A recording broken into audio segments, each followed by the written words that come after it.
181 हमने जी भरकर खा पी लिया। अब कहानी सुनाने का समय है। जोड़। अध्याय 181 हमने जी भरकर खा पी लिया।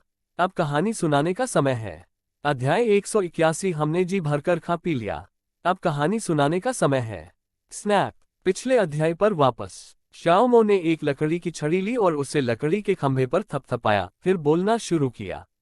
दिल टूटना ट्यूलिप। ताइवानी उपन्यास वेबसाइटें समय बिताने के लिए बेहतरीन हैं, आप उन्हें कभी भी पर पढ़ सकते हैं। वो शी के बेहोश होने के बाद उसे बार बार कई तरह के अजीबोगरीब सपने आने लगे। उद्धरण चिन्ह। बेहोशी की हालत में उसे ऐसा लगा जैसे सफेद कपड़े पहने एक औरत उसकी तरफ पीट करके खड़ी हो। वह उसका चेहरा देखना चाहता था, इसलिए वह उसके सामने दौड़ा, लेकिन उसे सिर्फ उसकी पीठ ही दिखाई दी। इसलिए वह बार बार दौड़ा, लेकिन चाहे वह कितनी भी दौड़े उसे सिर्फ उसकी पीठ ही दिखाई देती रही। जब वह सोच रहा था कि आखिर हो क्या रहा है, तभी अचानक उसे एहसास हुआ कि उसके दोनों तरफ पीठ है। बहुत खूब। शाओमो की आवाज अचानक भयावह और डरावनी हो गई, जिससे उसे सुनने वाला हर कोई चौंक गया। वो शी चीखते हुए जागा, और जैसे ही उसने अपनी आंखें खोली, उसने खून जैसे लाल रंग का सूर्यास्त और आकाश देखा। ... उस युवक ने कहा कि उस चीज को कठपुतली कहते हैं, और असल में वह उस सफेद कपड़े पहनी महिला ज़ॉम्बी की आत्मा है। उसने तुम्हारी यांद ऊर्जा उधार लेकर उस लाशों की गुफा से बाहर निकली। लेकिन उसने हमें ज्यादा कुछ नहीं बताया। बेहोश होने से पहले उसने बस कुछ शब्द कहे, अंकल सेन ने इशारा करते हुए कहा। लेकिन लगता है कि वह युवक काफी शक्तिशाली है। वह 1000 साल पुरानी ज़ॉम्बी उसके सामने ऐसे घुटने टेक रही थी। मुझे आश्चर्य है कि उसकी साधना किस स्तर की है। मैं उठ बैठा और देखा कि साइलेंट बॉटल और फैट कुई एक दूसरे से टिके हुए गहरी नींद में सो रहे थे। मैं मुस्कुराया। जब हम यहाँ आए थे तब मैंने इस पर ज्यादा ध्यान नहीं दिया था, लेकिन अब इस जगह को देखकर मुझे बहुत अच्छा लगा। मैंने पूछा, आखिर ये कौन है? अंकल सेन ने सिर हिलाते हुए कहा, मुझे सच में नहीं पता। मैंने चांगशा में अपने दोस्तों से एक अनुभवी सहायक का परिचय कराने के लिए कहा था, और उन्होंने उसकी सिफारिश की। मुझे बस इतना पता है कि उसका उपनाम झांग है। मैंने रास्ते में कई बार उससे पूछताछ करने की कोशिश की, लेकिन वह या तो सो रहा था या कहीं खोया हुआ था। मुझे उसकी पृष्ठभूमि के बारे में नहीं पता, लेकिन जिसने उसका परिचय कराया है, वह इस व्यवसाय में बहुत प्रतिष्ठित है। आप उस व्यक्ति पर भरोसा कर सकते हैं जिसकी उसने सिफारिश की है। पांडा का चेहरा हरा दिल 6 सिग्मा चॉकलेट एस्टोनिश्ड फेस। ये सुनकर मुझे और भी ज्यादा लगा कि यह व्यक्ति रहस्यमय है, लेकिन चूंकि मेरे तीसरे चाचा पहले ही ऐसा कह चुके थे, इसलिए और सवाल पूछने का कोई मतलब नहीं था। मैंने आगे देखा और पैन जी से पूछा, क्या आपको वह गांव दिखाई दे रहा है? ऐसा लगता है कि यह बस आगे ही है। ... अंकल सैन ने आगे बिखरी हुई रोशनी की ओर इशारा करते हुए कहा, लगता है गांव उतना जर्जर नहीं है जितना हमने सोचा था, यहाँ तक कि बिजली की बत्तियां भी दिखती हैं।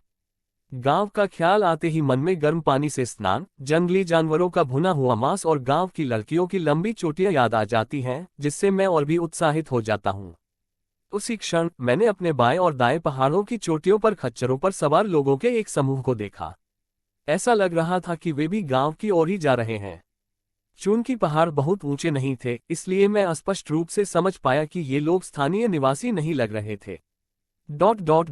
अरे तुम्हें पता नहीं, वह जगह अब दुर्गम है। पिछले साल पहाड़ गिरने के साथ ही वह भी ढह गई थी। अंदाजा लगाओ उस पहाड़ से क्या निकला। क्या हमेशा कोई कड़ाही या कुछ और ही होता है? फैट कुई ने कहा। क्या अगर यह सचमुच कोई कड़ाही होती तो इसे बहुत पहले ही हटा दिया गया होता। और किसी को मत बताना, युवती ने बियर का एक घूंट लेते हुए कहा। उन्होंने उस जगह से 100 से ज्यादा इंसानी सिर निकाले हैं। ... अंकल सेन ने आह भरी, तुम सचमुच एक प्रभावशाली व्यक्ति हो। फिर उन्होंने हाथ हिलाया। ठीक है का चिन्ह क्रोध पैनजी समझ गया और उसने बूढ़े आदमी को बांध दिया। उसके आगे चलने से हम बहुत सारी परेशानियों से बच गए। बूढ़ा आदमी 100 गुना अनिच्छुक था, लेकिन वह कुछ नहीं कर सकता था। उसके अनुसार उसके बताए स्थान तक पहुंचने में 1 दिन लगेगा। दा कुई आगे आगे चलने लगा और हम नक्शे को देखते हुए अपनी गति बढ़ा दी। उम्मीद थी कि नक्शे और बूढ़े आदमी की याददाश्त की मदद से हम अंधेरा होने से पहले वहां पहुंच जाएंगे। हम आधे दिन तक चलते रहे। पहले तो हम बातें कर पा रहे थे, लेकिन फिर चारों ओर इतनी हरियाली छा गई कि हमारी आंखें धुंधली होने लगी और हमें जम्हाएं आने लगी और नींद आने लगी। अचानक बूढ़ा आदमी चलना बंद कर दिया। पैन जी ने गुस्से में कहा, अब तुम कौन सी चाल चल रहे हो? बूढ़े आदमी ने अपने बगल की झाड़ियों को घूरते हुए कांपती हुई आवाज में कहा, यह क्या है? वो शी और बाकी लोग पीछे मुड़े तो उन्होंने घास में कुछ चमकता हुआ देखा। यह एक मोबाइल फोन था। ... ये सुनकर सभी लोग बहुत उत्सुक हो गए। इस सुनसान जगह पर मोबाइल फोन कैसे हो सकता है?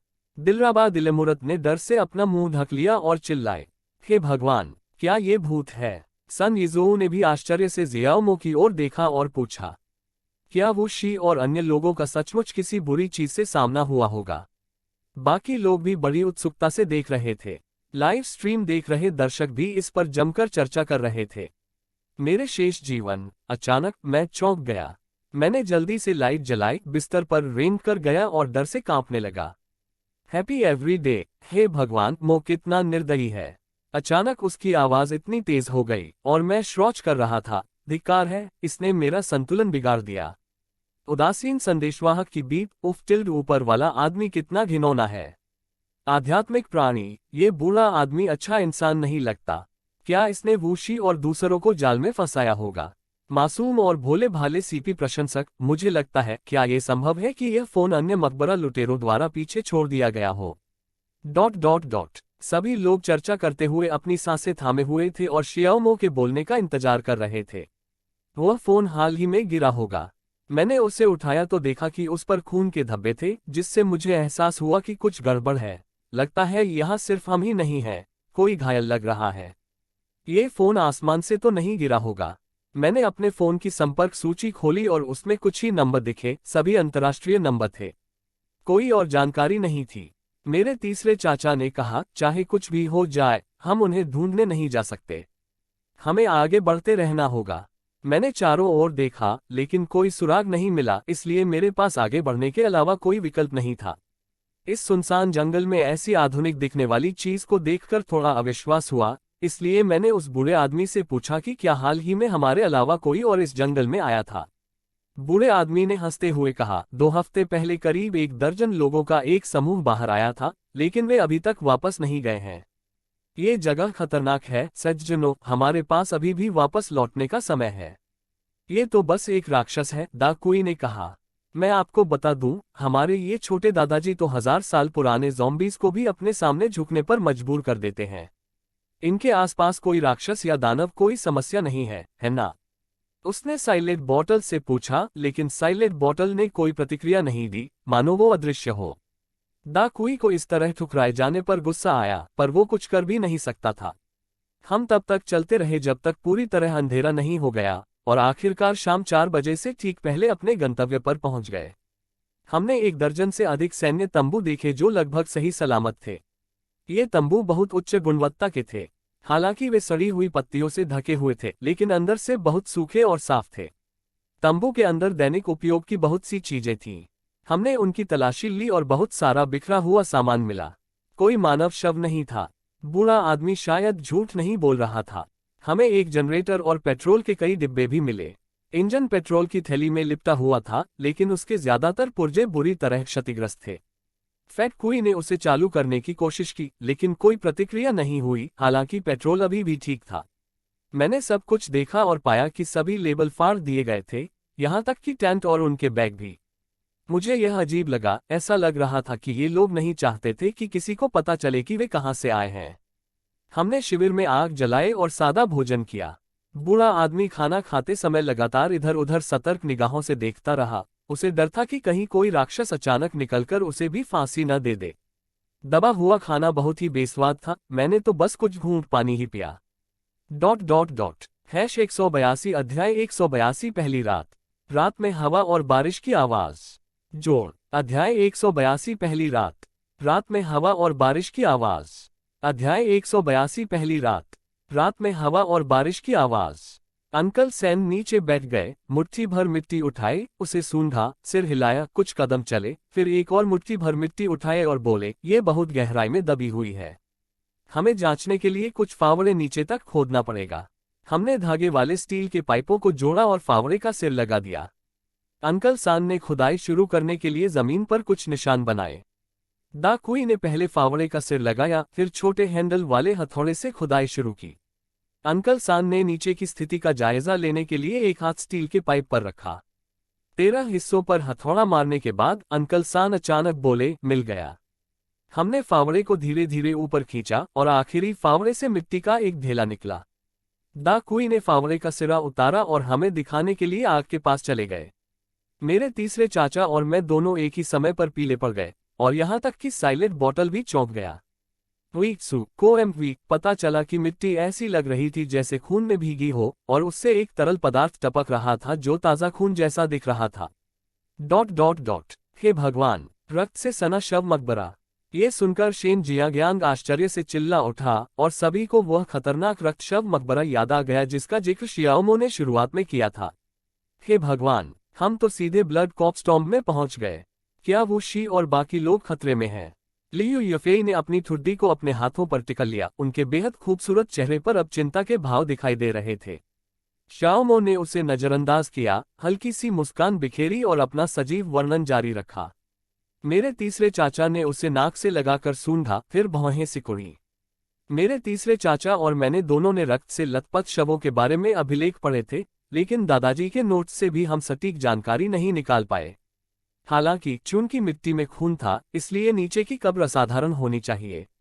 पिशाच 9ZE कौम हरा दिल। मैंने अपने तीसरे चाचा की ओर देखा, ये जानने के लिए कि वे क्या निर्णय लेंगे। उन्होंने एक पल सोचा, सिगरेट जलाए और कहा, चाहे कुछ भी हो जाए, पहले इसे खोदकर खोल देते हैं। पेनजी और दा कुई रुके नहीं। दा कुई ने कुछ और फावड़े चलाए, फिर उनके सिरे अंकल सैन को सौंप दिए। अंकल सैन ने हर फावड़े के सिरे को सूंघा और खुरपी से जमीन में खोदे गए गड्ढों को आपस में जोड़ने लगे। मैं उन्हें कब्र ढूंढने में व्यस्त देखता रहा और थोड़ी ही देर में प्राचीन कब्र की लगभग रूपरेखा जमीन पर बन गई। मकबरे का पता लगाना पृथ्वी के स्वामी के लिए एक बुनियादी कौशल है। आमतौर पर नीचे वाला मकबरा ऊपर वाले मकबरे जैसा ही दिखता है। पृथ्वी के स्वामी से गलती होना दुर्लभ है, लेकिन जब मैं इस रूपरेखा को देखता हूं तो कुछ गड़बड़ लगती है। अधिकांश युद्धरत राज्यों के काल के मकबरों में भूमिगत महल नहीं होते, लेकिन इसमें स्पष्ट रूप से एक है और इसकी छत भी ईंटों की बनी है। ये वाकई असामान्य है। मेरे तीसरे चाचा ने अपनी उंगलियों से नापकर ताबूत की अनुमानित जगह का पता लगाया। उन्होंने कहा, नीचे ईंटों की छत है और मैं फावड़ा नीचे नहीं चला सकता। मैं अपने अनुभव के आधार पर केवल अंदाजे से ही जगह का पता लगा सकता हूँ। ये भूमिगत महल बहुत अजीब है। मुझे नहीं पता कि ईंटें कहाँ पतली हैं। मैं केवल सोंग राजवंश के मकबरों के अनुभव का पालन कर सकता हूँ और पहले पीछे की दीवार तोड़ने की कोशिश करूंगा। अगर यह काम नहीं करता है तो हमें फिर से शुरू करना होगा, इसलिए हमें जल्दी करनी होगी। मेरे तीसरे चाचा और उनके साथी 1 दशक से भी अधिक समय से सुरंगें खोद रहे थे और वे अविश्वसनीय रूप से तेज थे। 3 फावड़े तूफानी गति से ऊपर नीचे चल रहे थे और उन्होंने देखते ही देखते 78 मीटर की खुदाई कर ली। चूंकि यह बिल्कुल सुनसान जगह थी, इसलिए मिट्टी के साथ काम करने की कोई जरूरत नहीं थी। हमने बस मिट्टी को बाहर फेंक दिया। थोड़ी देर बाद दा कुई ने नीचे से आवाज दी, हो गया। दा कुई ने सुरंग का एक बड़ा हिस्सा खोद दिया था और एक बड़ी ईंट की दीवार तोड़ दी थी। हमने अपनी हेडलाइट चालू की और अंदर चले गए। साइलेंट बॉटल ने दा कुई को ईंट की दीवार पर हाथ से थपथपाते हुए देखा और तुरंत उसे रोकते हुए कहा, किसी भी चीज को मत छुओ। साइलेंट बॉटल की नजरें बहुत तेज थीं, जिससे दा कुई चौंक गया। उसने अपनी 2 उंगलियां दीवार पर रखीं और ईंटों के बीच की दरारों को टटोलने लगा। काफी देर तक टटोलने के बाद वह रुका और बोला, इसके अंदर एक सुरक्षा परत है। इसे हिलाते समय सभी ईंटों को बाहर की ओर खिसकाना होगा, अंदर की ओर धकेलना नहीं है और निश्चित रूप से तोड़ना नहीं है। पानजी ने दीवार को छूते हुए कहा, यह कैसे संभव है? इसमें तो एक दरार भी नहीं है। हम इन ईंटों को बाहर कैसे निकाल सकते हैं? चुपचाप उसने एक ईंट ढूंढी और अचानक पूरी ताकत लगाकर उसे दीवार से खींच लिया। ये मिट्टी की ईंट अविश्वसनीय रूप से मजबूत थी। इसे केवल 2 उंगलियों से दीवार से खींचना बहुत ताकत का काम था। वे 2 उंगलियां सचमुच असाधारण थीं। ठीक है का चिन्ह अन्यदेशीय RHYXCRM मगरमच्छ। उसने ईंट को सावधानीपूर्वक जमीन पर रखा, ईंट के पीछे की ओर इशारा किया और हमने उसके पीछे एक गहरे लाल रंग की मोम की दीवार देखी। उसने कहा, यह दीवार रसायन शास्त्र में प्रयुक्त फिटकरी अमल से भरी हुई है। अगर यह टूट गई तो ये शक्तिशाली कार्बनिक अमल तुरंत हम पर गिरेंगे और हमारी त्वचा को जला देंगे। मुझे अचानक अपने दादाजी द्वारा देखे गए उस चमड़ीहीन राक्षस की याद आ गई और मैंने गहरी सांस ली। मैं पूरी तरह से स्तब्ध रह गया। क्या वह खून से लथपथ लाश नहीं हो सकती?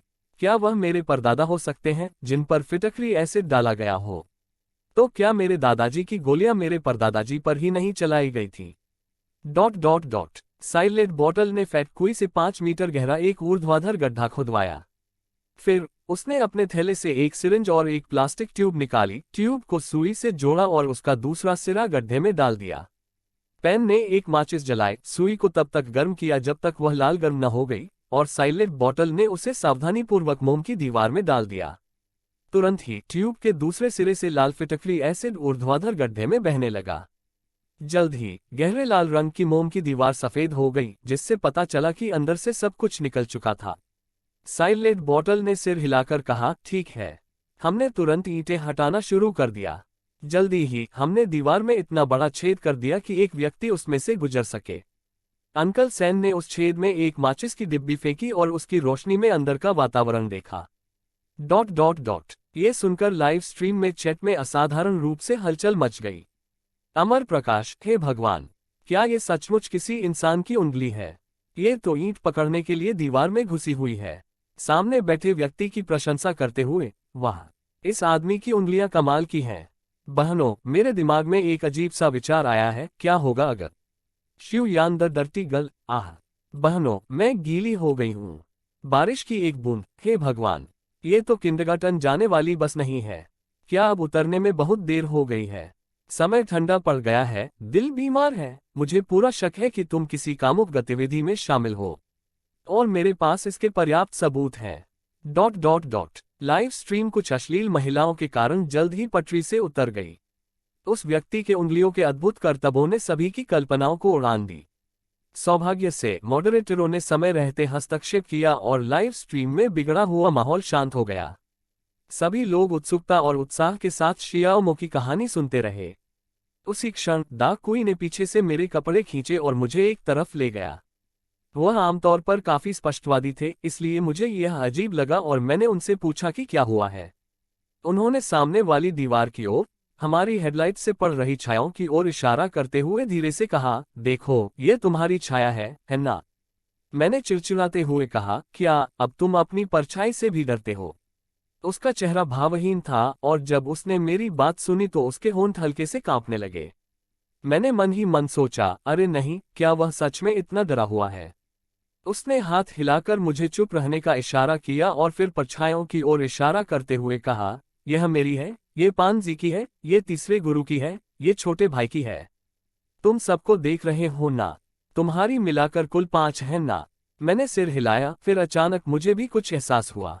दा कुई ने गहरी सांस ली, हमारे साथ न मौजूद एक और अकेली परछाई की ओर इशारा किया और लगभग रोते हुए पूछा, ये किसकी परछाई है? शाओमो के भयावह और डरावने शब्दों ने सभी को सदमे से स्तब्ध कर दिया। फुफकार, हे भगवान, यहाँ एक अतिरिक्त परछाई कैसे आ गई? सोचने की कोई जरूरत नहीं, ये पक्का भूत है। जैसे ही सब लोग शेष बातें सुनने वाले थे, आसमान से मूसलाधार बारिश होने लगी। अरे नहीं, बारिश हो रही है, सब लोग जल्दी से घर के अंदर चले जाओ। सौभाग्य से हमने एक आश्रय स्थल बना लिया है। शाओमो और बाकी लोग जल्दी से आश्रय स्थल में घुस गए। शाओमो, जो पहले कहानी दोबारा सुनाने वाला था, उसने अपना सिर हिलाया और कहा, क्योंकि यही स्वर्ग की इच्छा है, इसलिए आज हम यहीं रुकेंगे। आगे क्या होगा ये जानने के लिए अगली कड़ी का इंतजार कीजिए। सभी को शुभरात्रि। इसके बाद जियाओमो ने सभी को सोने और आराम करने के लिए तैयार होने को कहा। काफी रात हो चुकी थी, इसलिए दिलरबा दिलमुरत और बाकी लोगों ने कुछ नहीं कहा। उन्होंने एक दूसरे को शुभ रात्रि कहा और सोने चले गए। मुझे कल रात बारिश की आवाज सुनाई दी। ऐसी ही बेहतरीन और नई कहानियां सुनने के लिए कृपया हमारे channel heart novels Hindi FM को सब्सक्राइब तथा हमारे वीडियोस को लाइक करना ना भूलें। आपका समर्थन हमारे लिए बहुत जरूरी है। 183 अध्याय 183 नारियल द्वीप। तीतर जोड़ अध्याय 183 नारियल द्वीप। जंगली मुर्गी अध्याय 183 नारियल द्वीप। जंगली मुर्गी। सुबह 6:30 बजे जियाओमो, निकीवू, ली याचेंग और शिंग आओवेई पहले ही सुबह जल्दी उठ गए थे। सांप 6SH अपसलोन को स्ट्रॉबेरी पिशाच। बाकी लोग अभी भी गहरी नींद में सो रहे थे। शाओमो और बाकी तीनों ने उन्हें नहीं जगाया, उन्हें थोड़ी देर और सोने दिया। वहां एक बड़ा लट्ठा पड़ा है, मैं उससे बेंच का एक हिस्सा काटने जा रहा हूं। हम हमेशा जमीन पर बैठकर काम करते हैं और हम सबकी कमर में बहुत दर्द होता है। ली याचेंग ने पास ही जमीन पर गिरे एक बड़े पेड़ की ओर इशारा किया, जिसका व्यास लगभग 50 या 60 सेंटीमीटर था, और शियाओमो और अन्य लोगों को बताया, फिर एक आरी लेकर उसके पास चला गया। शियाओमो और बाकी दोनों ने सिर हिलाया, फिर कुछ लकड़ियां ढूंढने गए और दोबारा आग जला दी। ए वे, आओ और मेरी मदद करो। जैसे ही शियाओमो और अन्य 2 लोगों ने आग जलाई, उन्होंने ली याचेंग को शिंग आओवेई को मदद के लिए बुलाते हुए सुना। उसने लकड़ी को पहले ही काट लिया था, लेकिन वह इतनी भारी थी कि वह उसे अकेले नहीं ले जा सकता था, इसलिए उसे मदद मांगनी पड़ी। ठीक है भाई पेंग, मैं यहाँ हूँ। बिना कुछ कहे जिंग आओवेई सीधे दौड़कर उसके पास पहुंच गई। हाँ, मैं इसे अकेले नहीं संभाल सकता, चलो एक कुर्सी पीछे कर लेते हैं। इसे वापस ले जाएं। पहले आप इसे आजमा कर देखें, ये थोड़ा भारी है। ली याचेंग ने शिंग आओवेई को आवाज दी और फिर उन दोनों ने लकड़ी के लट्ठे का एक एक सिरा पकड़ा और धीरे धीरे उसे शिविर की ओर ले गए। धड़ाम, दोनों ने बड़ी मेहनत से लकड़ी वापस लाए, फिर उसे आग के ठीक बगल में फेंक दिया और कोन को थोड़ा समायोजित किया। इस तरह हर कोई सीधे इस पर बैठ सकता है। इस समय जियाओमो ने ली याचेंग से कहा, भाई पेंग, अब ज्वार उतर गया है और पानी थोड़ा कम गहरा हो गया है। भाई लोंग और मैं उस द्वीप पर कुछ खाने की तलाश में जाने की योजना बना रहे हैं। फुहारा छोड़ती व्हील 9 शू, ओ भूतर्ध मूर्ति। ठीक है, ली याचेंग ने सहमति में सिर हिलाया। शिंग आओवेई ने शियाओमो की ओर देखकर कहा, मैं भी चलूंगा। ठीक है, तो हम तीनों साथ चलेंगे। शियाओमो ने शिंग आओवेई की ओर देखा और सिर हिलाया। जितने ज्यादा लोग होंगे, खाना मिलने की संभावना उतनी ही अधिक होगी। फिर उन तीनों ने अपने अपने कपड़े बदले, ली याचेंग से कुछ कहा और दूसरी तरफ स्थित द्वीप की ओर पानी में तैरने लगे। क्योंकि ज्वार उतर चुका था, इसलिए दोनों द्वीपों के बीच की दूरी ज्यादा नहीं थी और जियाओमो और उसके 2 साथी जल्दी से दूसरे द्वीप पर पहुंच गए। वे तीनों किनारे पर उतरे और अस्त व्यस्त नारियल के बाग को देखकर कुछ हद तक निराश महसूस करने लगे। अरे बाप रे, यहाँ तो हर जगह तूफान के निशान दिख रहे हैं। निकी वू ने जमीन पर बिखरे हुए सड़े हुए नारियलों को देखा और कुछ निराशा के साथ कहा, मैं कुछ नारियल लेकर वापस जाना चाहता था, लेकिन इस स्थिति को देखते हुए खाने के लिए कुछ भी मिलना मुश्किल होगा। जिंग आओवेई ने व्यंग्यात्मक मुस्कान के साथ अपना सिर हिलाया। दोनों पुरुषों का मनोबल गिरा देखकर शियाओमो ने उन्हें सांत्वना दी। चलो और गहराई में खोजबीन करते हैं। अगर फिर भी नहीं मिला तो हम मछली पकड़ने के लिए वापस समुद्र में जा सकते हैं। ये सुनकर निकी वू और शिंग आओवेई ने इस बारे में सोचा और महसूस किया कि यह बात तर्कसंगत है, इसलिए उन्होंने उदास दिखना बंद कर दिया और उनका मूड काफी बेहतर हो गया। अरे, ये नारियल तो अच्छा है। सुनो, इसके अंदर पानी है। शियाओमो ने एक सड़ा हुआ नारियल नहीं देखा, उसे उठाया और हिलाया। अरे, सचमुच, क्या सच में पानी की आवाज आ रही है? शिंग आओवेई पास झुकी और उसने शियाओमो द्वारा नारियल को हिलाने पर पानी के छपछपाने की आवाज सुनी। निकी वू का चेहरा खुशी से चमक उठा और फिर उन्होंने सुझाव दिया, चलिए इसे खोलकर देखते हैं कि यह पीने लायक है या नहीं। तीनों तुरंत काम पर लग गए। उन्होंने कुशलतापूर्वक नारियल के छिलके उतारे और फिर चाकू से उसमें एक छोटा सा छेद करके उसका स्वाद चखा। अरे, ये पीने लायक है। निकी वू ने पहला निवाला लिया और पाया कि नारियल का रस खराब नहीं हुआ था और अभी भी पीने योग्य था। वाह, ये तो बहुत प्यारा है। इसका स्वाद नारियल की मिठाई जैसा है। शियाओमो और शिंग आओवेई दोनों ने एक एक टुकड़ा खाया। पका हुआ नारियल सबसे मीठा था। गिरे हुए नारियलों में से कुछ के अच्छे होने की पुष्टि करने के बाद जियाओमो और उसके 2 दोस्तों ने सावधानीपूर्वक 4 अच्छे नारियल चुने। कितना सुखद आश्चर्य। नारियल को अपने बैग में रखने के बाद तीनों ये देखने के लिए आगे चलने लगे कि क्या खाने के लिए कुछ है। जैसे जैसे वे आगे बढ़ते गए, उन्हें जमीन में और भी अजीबोगरीब छेद दिखाई देने लगे। जियाओमो ने एक पल सोचा और उत्साह से अनुमान लगाया, भाई लोंग, ये तो नारियल केकड़े का बिल होगा। हाँ, आज रात हम नारियल केकड़े पकड़ सकते हैं। नारियल केकड़ा। वे दोनों बहुत उत्साहित थे। वे नारियल केकड़े से अनजान नहीं थे, क्योंकि उन्होंने इसे अक्सर महंगे होटलों में खाया था, जहां इसका स्वाद बिल्कुल अद्भुत था। बेशक इसकी कीमत भी काफी अधिक है। नारियल केकड़ा एक प्रकार का एकांतप्रिय केकड़ा है जो 1 मीटर तक लंबा हो सकता है, जिससे यह न केवल सबसे बड़ा स्थलीय केकड़ा है बल्कि सबसे बड़ा स्थलीय आर्थ्रोपोड भी है। यह विशालकाय होता है और इसका वजन 8 किलोग्राम तक होता है। नारियल केकड़े का खोल कठोर होता है और इसके दो मजबूत पंजे होते हैं, जिससे यह एक उत्कृष्ट पर्वतारोही बन जाता है, खासकर सीधे नारियल के पेड़ों पर चढ़ने में माहिर होता है। इसका नाम नारियल केकड़े की उस क्षमता से पड़ा है जिससे यह अपने शक्तिशाली पंजों का उपयोग करके नारियल के कठोर खोल को तोड़कर अंदर का गूदा खा सकता है। नारियल केकड़े समुद्र तट के पास उष्णकटिबंधीय जंगलों में रहते हैं और प्रजनन के मौसम में समुद्र में लौट आते हैं, जहां उनके लावा बढ़ते और परिपक्व होते हैं। नारियल केकड़े पूरे हिंद महासागर और पश्चिमी प्रशांत महासागर में पाए जाते हैं। उन स्टार रेटेड होटलों में बिकने वाले नारियल केकड़ों की कीमत आमतौर पर कई हजार युआन प्रति किलोग्राम होती है और केकड़ा जितना बड़ा होता है वह उतना ही महंगा होता है। जैसे ही वे तीनों उत्साहपूर्वक इस बात पर चर्चा कर रहे थे कि उस रात पकड़े जाने वाले नारियल केकड़ों को भूनकर खाया जाए या उबालकर, तभी जियाओमो को एक आवाज सुनाई दी। चुप रहो भाई लोंग, ए वे, बात मत करो, वहां 3 जंगली मुर्गियां हैं। शाओमो ने उन दोनों को चुप कराया, फिर आगे की झाड़ियों की ओर इशारा किया।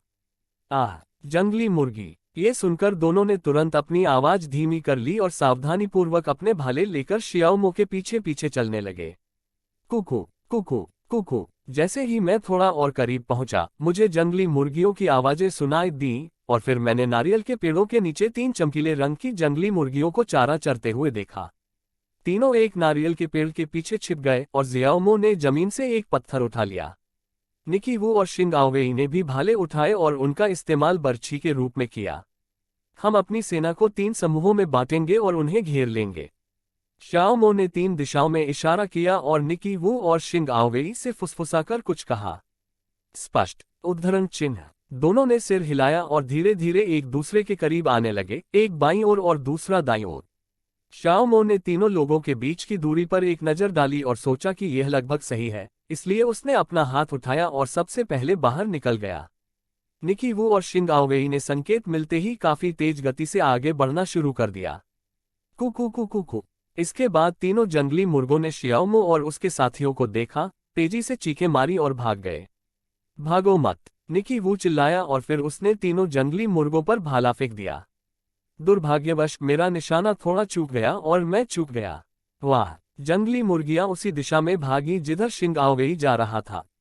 शिंग आओवेई ने उन्हें डराने और खुद को कुछ करने का मौका देने के लिए चिल्लाया। दुर्भाग्यवश जंगली मुर्गी बहुत चालाक थी और उसने तुरंत अपना रास्ता बदल लिया और उस दिशा की ओर भागने लगी जहां कोई लोग नहीं थे। स्मैक। जिंग आओवेई ने अनिच्छा से अपना भाला फेंका और सब कुछ भाग्य पर छोड़ दिया। दुर्भाग्यवश उसका भाला पेड़ों में फंस गया और वो मुर्गी के पंख को भी छू नहीं पाया। पलक झपकते ही जब निकी वू और शिंग आओवेई विदेशी मुर्गियों को देखकर निराशा में आहें भर रहे थे और तीनों जंगली मुर्गियों को लगा कि वे बच निकली हैं, तभी लगातार उनका पीछा कर रहे शियाओमो को आखिरकार एक उपयुक्त कोण मिल गया। उसने अपना पत्थर पूरी ताकत से फेंका। पुकारें। हवा के चीरने की आवाज ही यह बताने के लिए काफी थी कि शियाओमो का थ्रो कितना शक्तिशाली और तेज था। उभार। कुकू कू। एक धीमी सी धमक सुनाई दी और जंगली मुर्गी की घबराहट भरी चीख गूंज उठी। सामने मौजूद 3 जंगली मुर्गों में से एक को शियाओमो ने मारा, जिससे वह कई मीटर दूर जा गिरा और बिना कोई आवाज किए जमीन पर गिर गया। बाकी 2 जंगली मुर्गियां इतनी डर गईं कि वे उड़ गईं और घनी झाड़ियों में गायब हो गईं। वाह, मैं जीत गया, मैं जीत गया। शाओमो, तुम कमाल हो, तुम्हारा निशाना बेजोड़ है। निकी वू और जिंग आओवेई खुशी से उछल पड़े जब उन्होंने शियाओमो को वाइल्ड चिकन को हिट करते देखा। शाओमो बेहद खुश और मुस्कुरा रही थी। #184 अध्याय 184 एक स्वादिष्ट चिकन दावत। जोड़। अध्याय 184 एक स्वादिष्ट चिकन दावत। अध्याय 184 एक स्वादिष्ट चिकन दावत। वे तीनों झटपट वहां गए और जंगली मुर्गे को उठा लिया। 69 जिंकाक्स सी मगरमच्छ। हाँ, ये जंगली मुर्गा तो बहुत बड़ा है। इसका वजन कम से कम 1 पाउंड तो होगा ही। निकी वू ने जंगली मुर्गे को उठाया, उसे अपने हाथ में तौला और मुस्कुराते हुए कहा, स्लर्प, आज हमें चिकन सूप मिलेगा। वाइल्ड चिकन को देखते ही जिंग आओवेई की आंखें चमक उठीं। इस बिंदु पर मुझे उम्मीद है कि पाठक हमारे डोमेन नाम को याद रखेंगे। Twicken.com। ताइवान की बेहतरीन किताबें खोजने के लिए ताइवान नॉवेल नेटवर्क पर जाएं। ये बहुत सुविधाजनक है। हाँ, बुरा नहीं, बुरा नहीं। लगता है हमारी किस्मत अच्छी है। जियाओमो ने वाइल्ड चिकन को देखते हुए संतुष्टि से सिर हिलाया।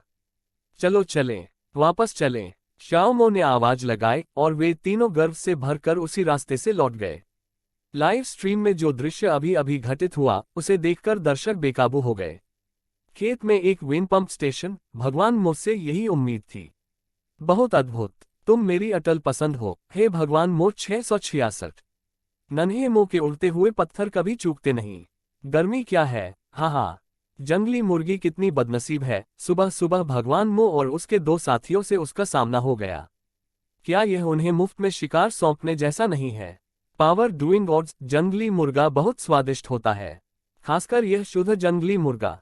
वाह, ये बहुत दुख की बात है कि अब ऐसा जंगली मुर्गा नहीं मिलता, सब फार्म में पाले जाते हैं। मैं सबसे प्यारा हूँ, गॉड मो की गुप्त हथियार तकनीक दुनिया में सबसे शक्तिशाली है, कोई बहस नहीं।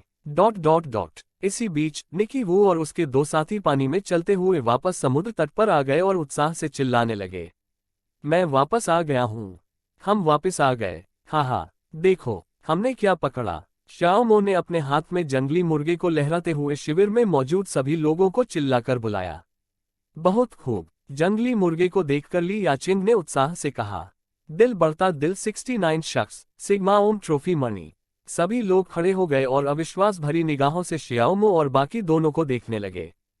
हे भगवान, जंगली मुर्गा, तुमने इसे कैसे मारा? वह आश्चर्यजनक है। शाओमो और उनके 2 साथियों को दर्शकों से जोरदार तालियां मिली। वाह, निकी वू के चेहरे पर बड़ी सी मुस्कान थी और फिर उसने सबके सामने उस दृश्य का वर्णन किया जो अभी अभी घटित हुआ था। उद्धरण चिन्ह। आप लोगों को पता नहीं, शियाओमो ने एक ही झटके में वाइल्ड चिकन पर पत्थर फेंक दिया। ये तो कमाल है। निकी वू की कहानी सुनकर लियू यफेई और अन्य लोगों ने शियाओमो को प्रशंसा भरी नजरों से देखा। वाह मो, ये तो कमाल है, शानदार, बिल्कुल अद्भुत, हाँ, ये मुर्गी तो सच में बहुत मोटी है। दिलराबा दिलमुरत मुंह से लार टपकाते हुए सबकी ओर देखकर बोली, हमें इस चिकन को कैसे खाना चाहिए? सूप बनाएं, बस नमक डालकर इसे सादा ही पका लो। ली याचेंग ने सुझाव दिया कि इस तरह सभी लोग सूप पी सकेंगे। ठीक है, चलो इसे इस तरह करते हैं। सभी ने तुरंत सहमति में सिर हिलाया और फिर वे दोपहर का भोजन बनाने लगे। क्योंकि अब रात के 1 बज चुके हैं, शेन शियाओयांग और सन यिझोउ ने पानी उबाला और फिर उस गर्म पानी को जंगली मुर्गे पर डाला, जहां सभी ने मिलकर उसके पंख नोचे। इसके बाद शियाओमो और निकी वू ने कल के बचे हुए शंख और मछली को पकाया। सभी लोग बहुत खुश नजर आ रहे थे, सबके चेहरे पर लगातार मुस्कान थी। मुर्गी के पंख नोचने के बाद ली याचेंग और दिलराबा दिलमुरत ने मुर्गी की खाल उतारना शुरू कर दिया। गुब्बारा पीला दिल 69 SHX, कोम्यू बैंगनी दिल फायर। पित्ताशय का ध्यान रखना, सावधान रहना। अगर तुम इसे बाहर नहीं निकाल सकते तो मैं इसे तुम्हारे लिए काट दूंगा।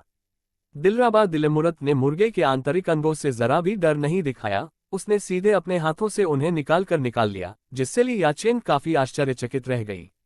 ये लड़की कोई साधारण इंसान नहीं है। उन दोनों लोगों की मदद से चिकन को मसलकर छोटे छोटे टुकड़ों में काट लिया गया। अंत में अब पानी उबालने और चिकन सूप बनाने का समय आ गया है। कुछ ही देर में शिविर में एक मनमोहक सुगंध फैल गई। यह शायद घोंघे के सूप से भी बेहतर है। लियू यफेई लकड़ी की कुर्सी पर बैठी थी और बर्तन में रखे मुर्गे को देखते हुए मुश्किल से अपनी सांस रोक पा रही थी। दिलराबा दिलमुरत ने बड़ी मुश्किल से अपनी बात कही और हिचकिचाते हुए बोली, अरे बाप रे, मैं इसमें 2 आलू डालना चाहता हूँ, लेकिन जाहिर है वे ऐसा नहीं कर सकते, उनके पास कोई मसाला नहीं है, इसलिए फिलहाल वे इसे केवल उबाल ही सकते हैं। इसी क्षण ली याचेंग ने चुपचाप अपने बैग से मसाले के 2 पैकेट निकाले। ये वही मसाले के पैकेट थे जो ली याचेंग मिलेनियम गुफा में सेल्फ हीटिंग लंच बॉक्स खाते समय वहीं छोड़ आया था। ये 2 अलग अलग फ्लेवर में आते हैं, लहसुन की चटनी के साथ कटा हुआ सुआ का मांस और संरक्षित सरसों के साग के साथ ब्रेज्ड सुआ का मांस। बहुत खूब, बहुत अच्छा, तो फिर इसे कहाँ रखें? दिलराबा दिलमुरत ने मसाले के 2 पैकेट पकड़े हुए थे और हिचकिचाते हुए पूछा, क्योंकि उन्हें दोनों ही पसंद थे और वे यह नहीं जानती थी कि किसे चुने। लियू यफेई ने एक पैकेज की ओर इशारा करते हुए कहा, मछली की खुशबू वाला कटा हुआ सुआ का मांस कृपया।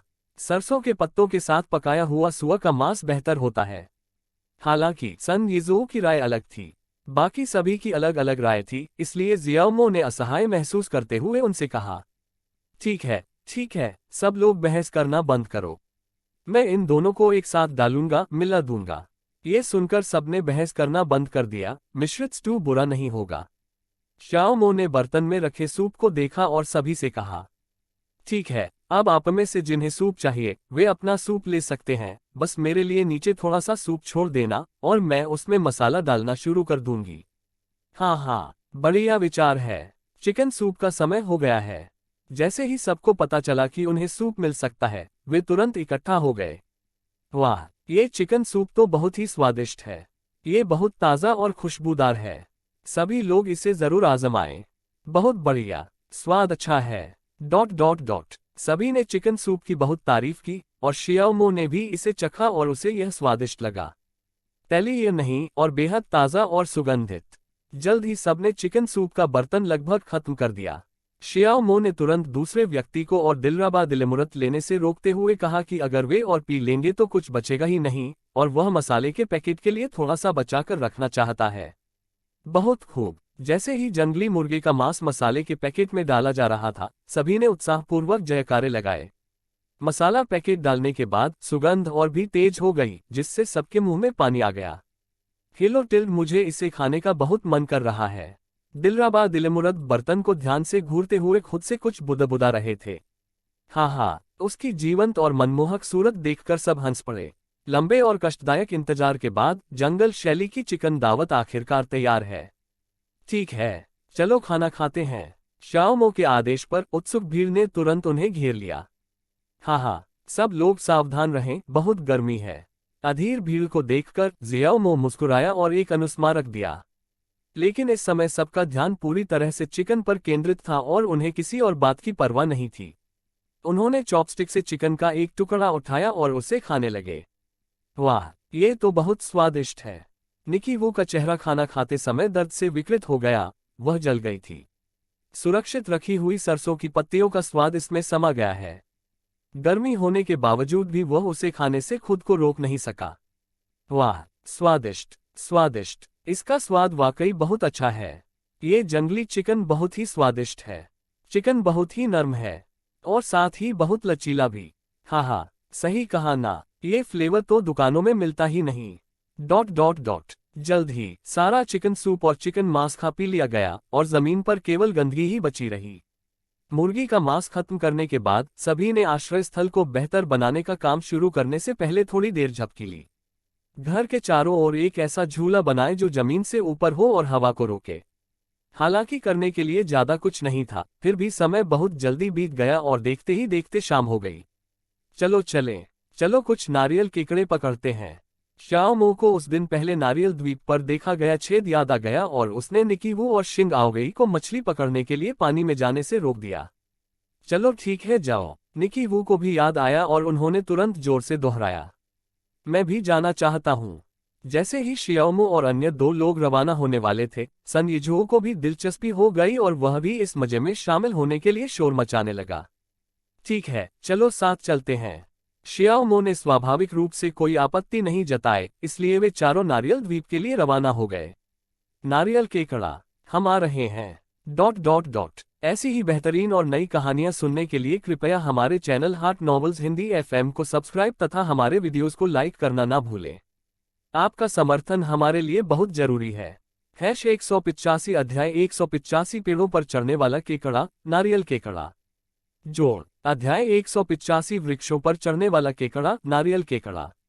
अध्याय 185 वृक्षों पर चढ़ने वाला केकड़ा, नारियल केकड़ा। कुछ ही समय बाद श्याओमो और उसके 3 दोस्त नारियल द्वीप पर फिर से पहुंच गए, मानो वे उस जगह से अच्छी तरह परिचित हों। उपहार 69 SH CM pouting cat face. मैं कल भाई पेन के साथ यहाँ आया था। सन यीझुओ ने अपने आसपास के परिचित इलाके को देखा और मुस्कुराते हुए कहा। निकी वू ने बगल से पूछा, जब तुम आए कल, भाई पेंग और मैंने आगे समुद्र के एक विशेष रूप से बड़े क्षेत्र में समुद्री घोंघे पाए। ये पुस्तक सर्वप्रथम ताइवान नॉवेल नेटवर्क 2on.com पर प्रकाशित हुई थी, जो त्रुटिरहित और अव्यवस्थित अध्यायों के साथ एक परेशानी मुक्त पठन अनुभव प्रदान करती है। हम बाद में दोबारा जाकर देख सकते हैं और कुछ और सीपियां इकट्ठा कर सकते हैं।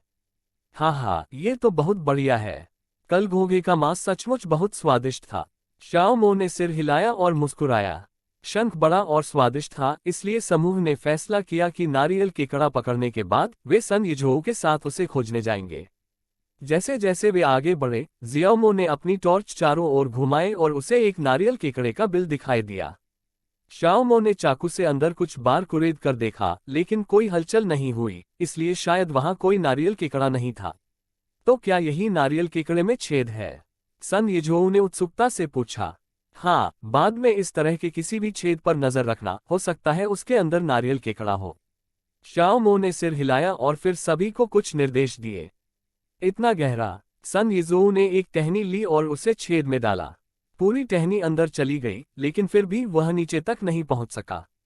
फिर जियाओमो ने जमीन पर पड़े कटे हुए नारियल को देखा और सभी से कहा, देखो, इन सबको नारियल केकड़ों ने कुतर दिया है, इसलिए सब लोग सावधान रहें।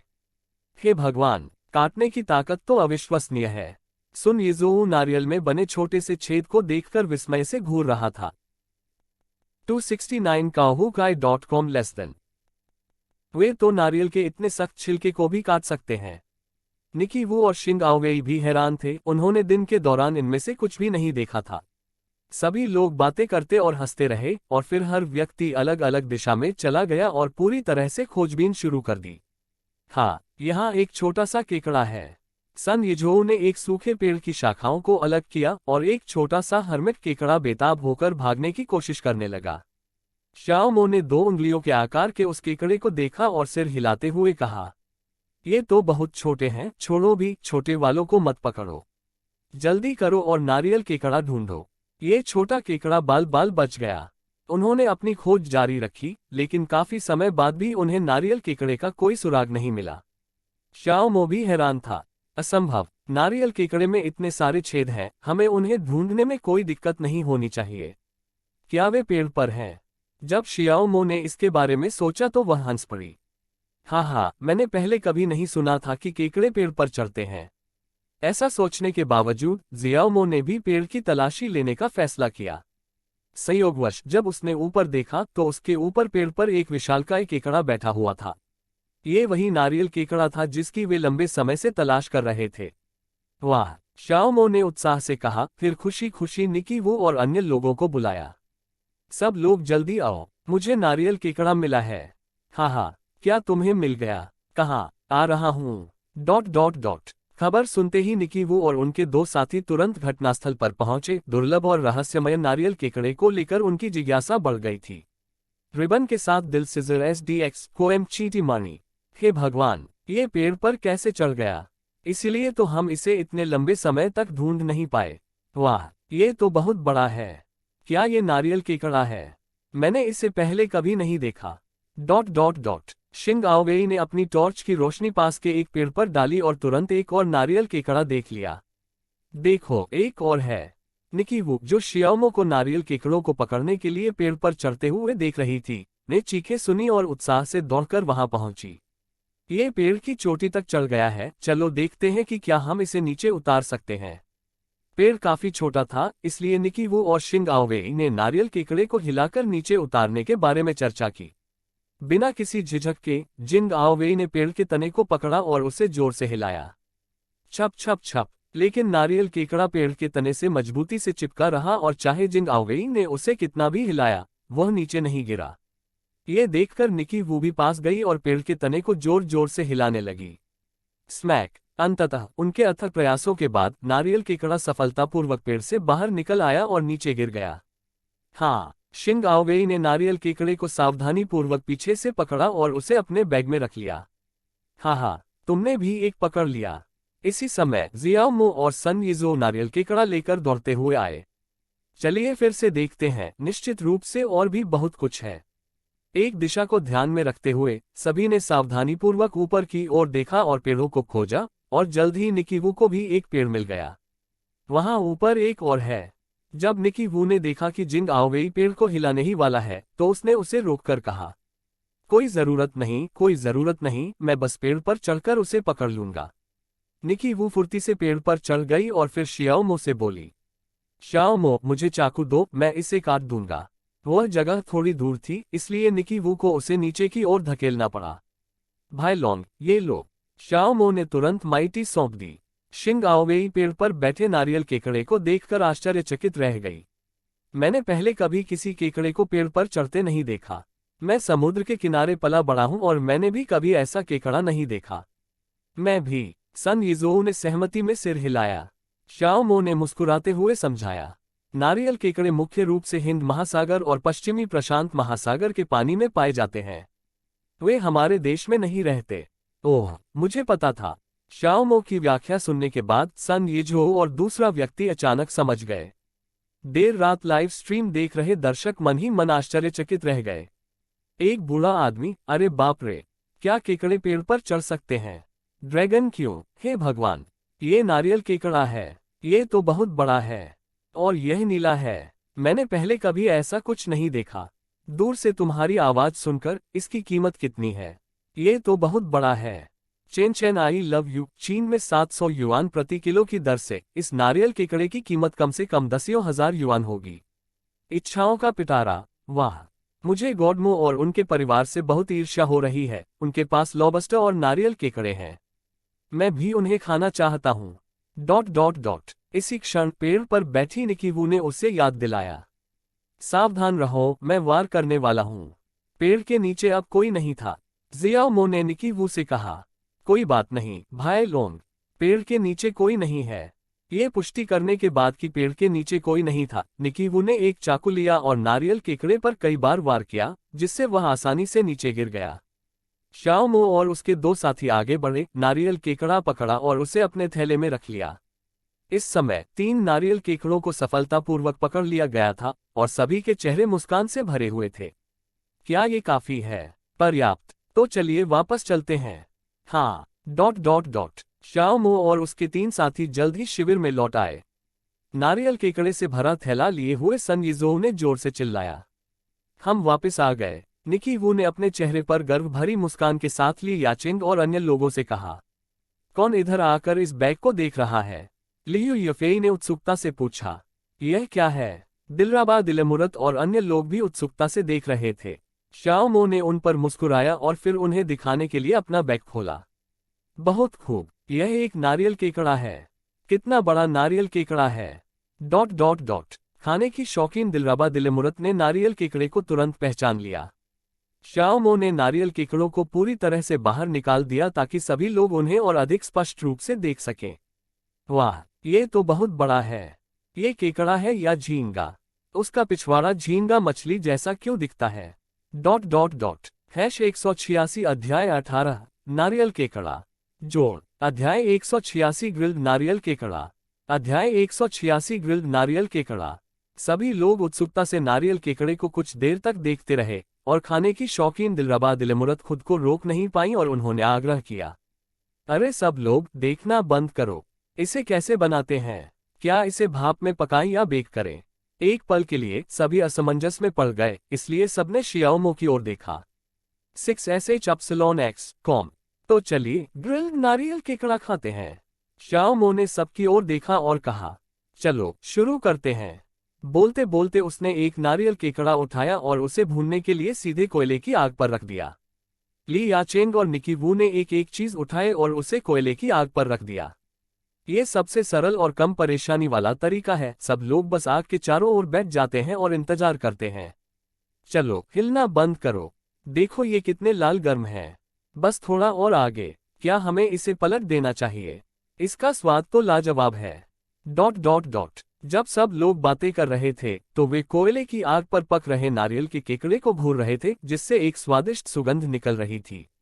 कुछ ही देर में तीनों नारियल केकड़ों को पकाकर चमकदार लाल रंग का कर दिया गया, जो देखने में बहुत ही आकर्षक लग रहे थे।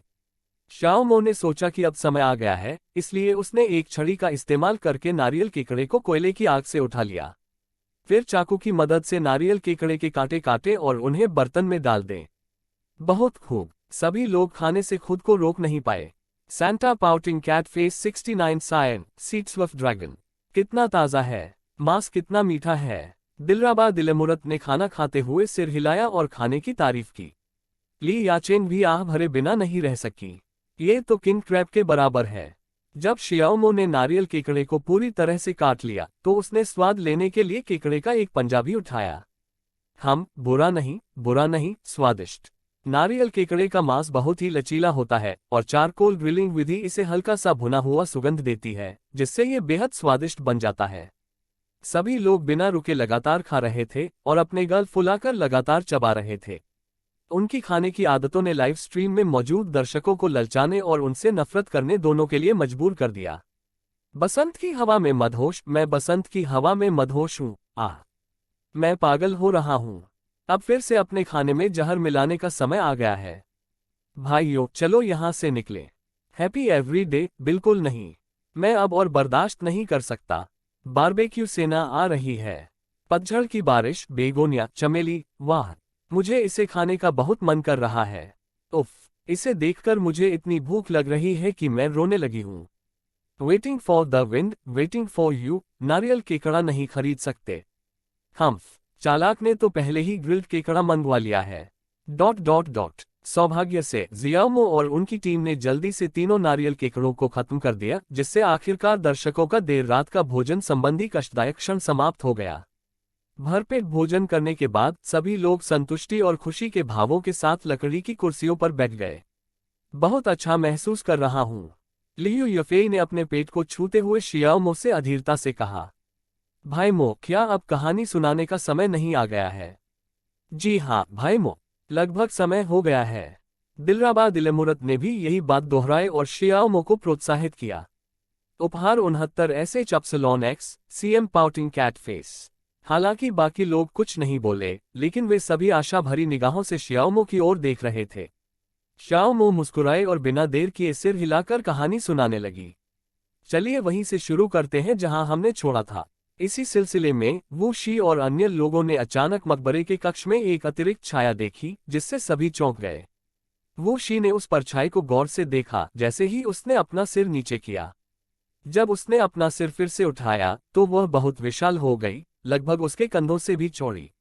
डर अवर्णनीय था। वू शी को अपने सिर में झंझनाहट महसूस हुई और वह बेकाबू होकर चिल्लाया, एक भूत। सब लोग वू शी की ओर देखने लगे, लेकिन वह चिल्लाना बंद नहीं कर पा रहा था। परछाई की ओर इशारा करते हुए उसने अपना सिर घुमाया और लगभग उसी समय सबने परछाई के मालिक को देखा, एक विशालकाय सिर वाला राक्षस। एक अजीब हथियार पकड़े हुए अर्धअंधेरे में उसका विकृत सिर किसी भी कल्पना से परे भयानक था।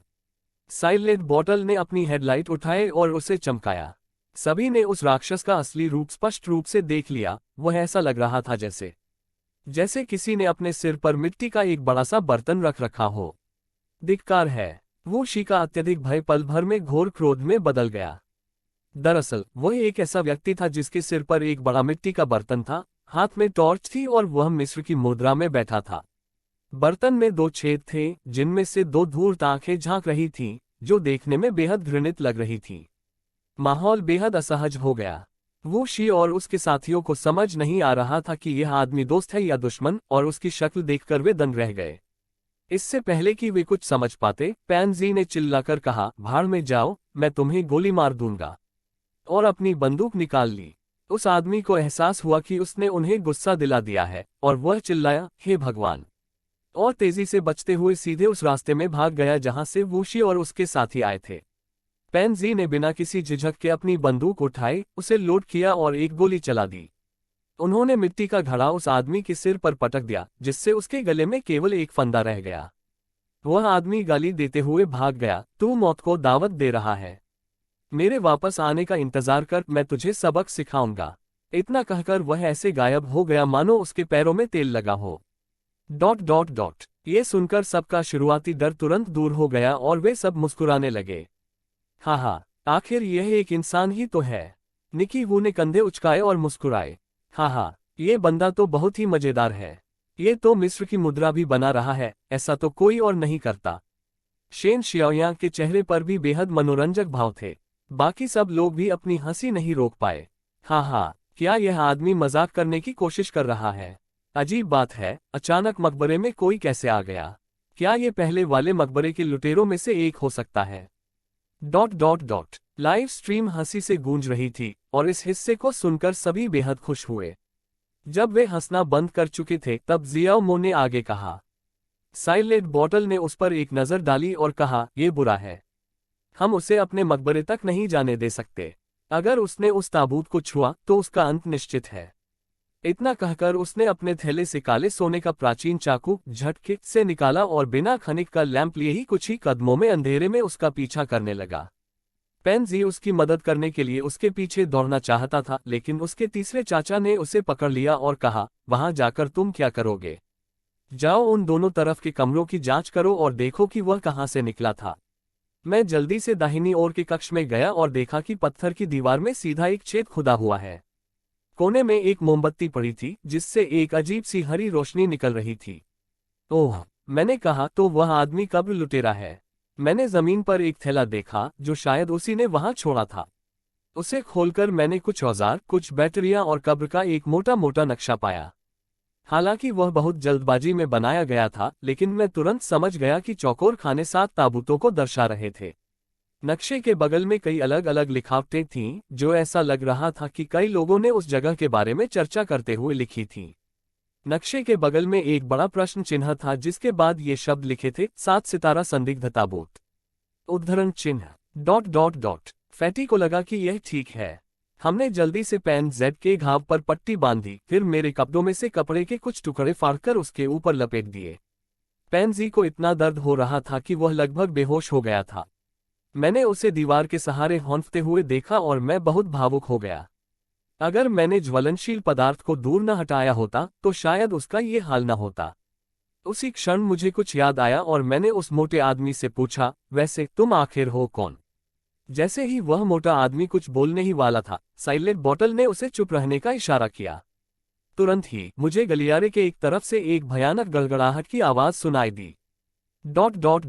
कहानी को 4 बार सुनाने के बाद जियाओमो ने समय देखा और रुकते हुए कहा, ठीक है, आज के लिए इतना ही काफी है। सब लोग सोने की तैयारी कर लीजिए। आज संगीत का आनंद लेने वाले सभी लोगों ने ये सुनकर आज्ञाकारी भाव से सिर हिलाया और फिर आराम करने और सोने की तैयारी करने लगे। प्रोडक्शन टीम ने बत्तियां बंद कर दी, शिविर में केवल अलाव जलता रहा और जल्द ही सभी लोग सो गए। ... ऐसी ही बेहतरीन और नई कहानियां सुनने के लिए कृपया हमारे channel heart novels Hindi FM को सब्सक्राइब तथा हमारे वीडियोस को लाइक करना ना भूलें। आपका समर्थन हमारे लिए बहुत जरूरी है।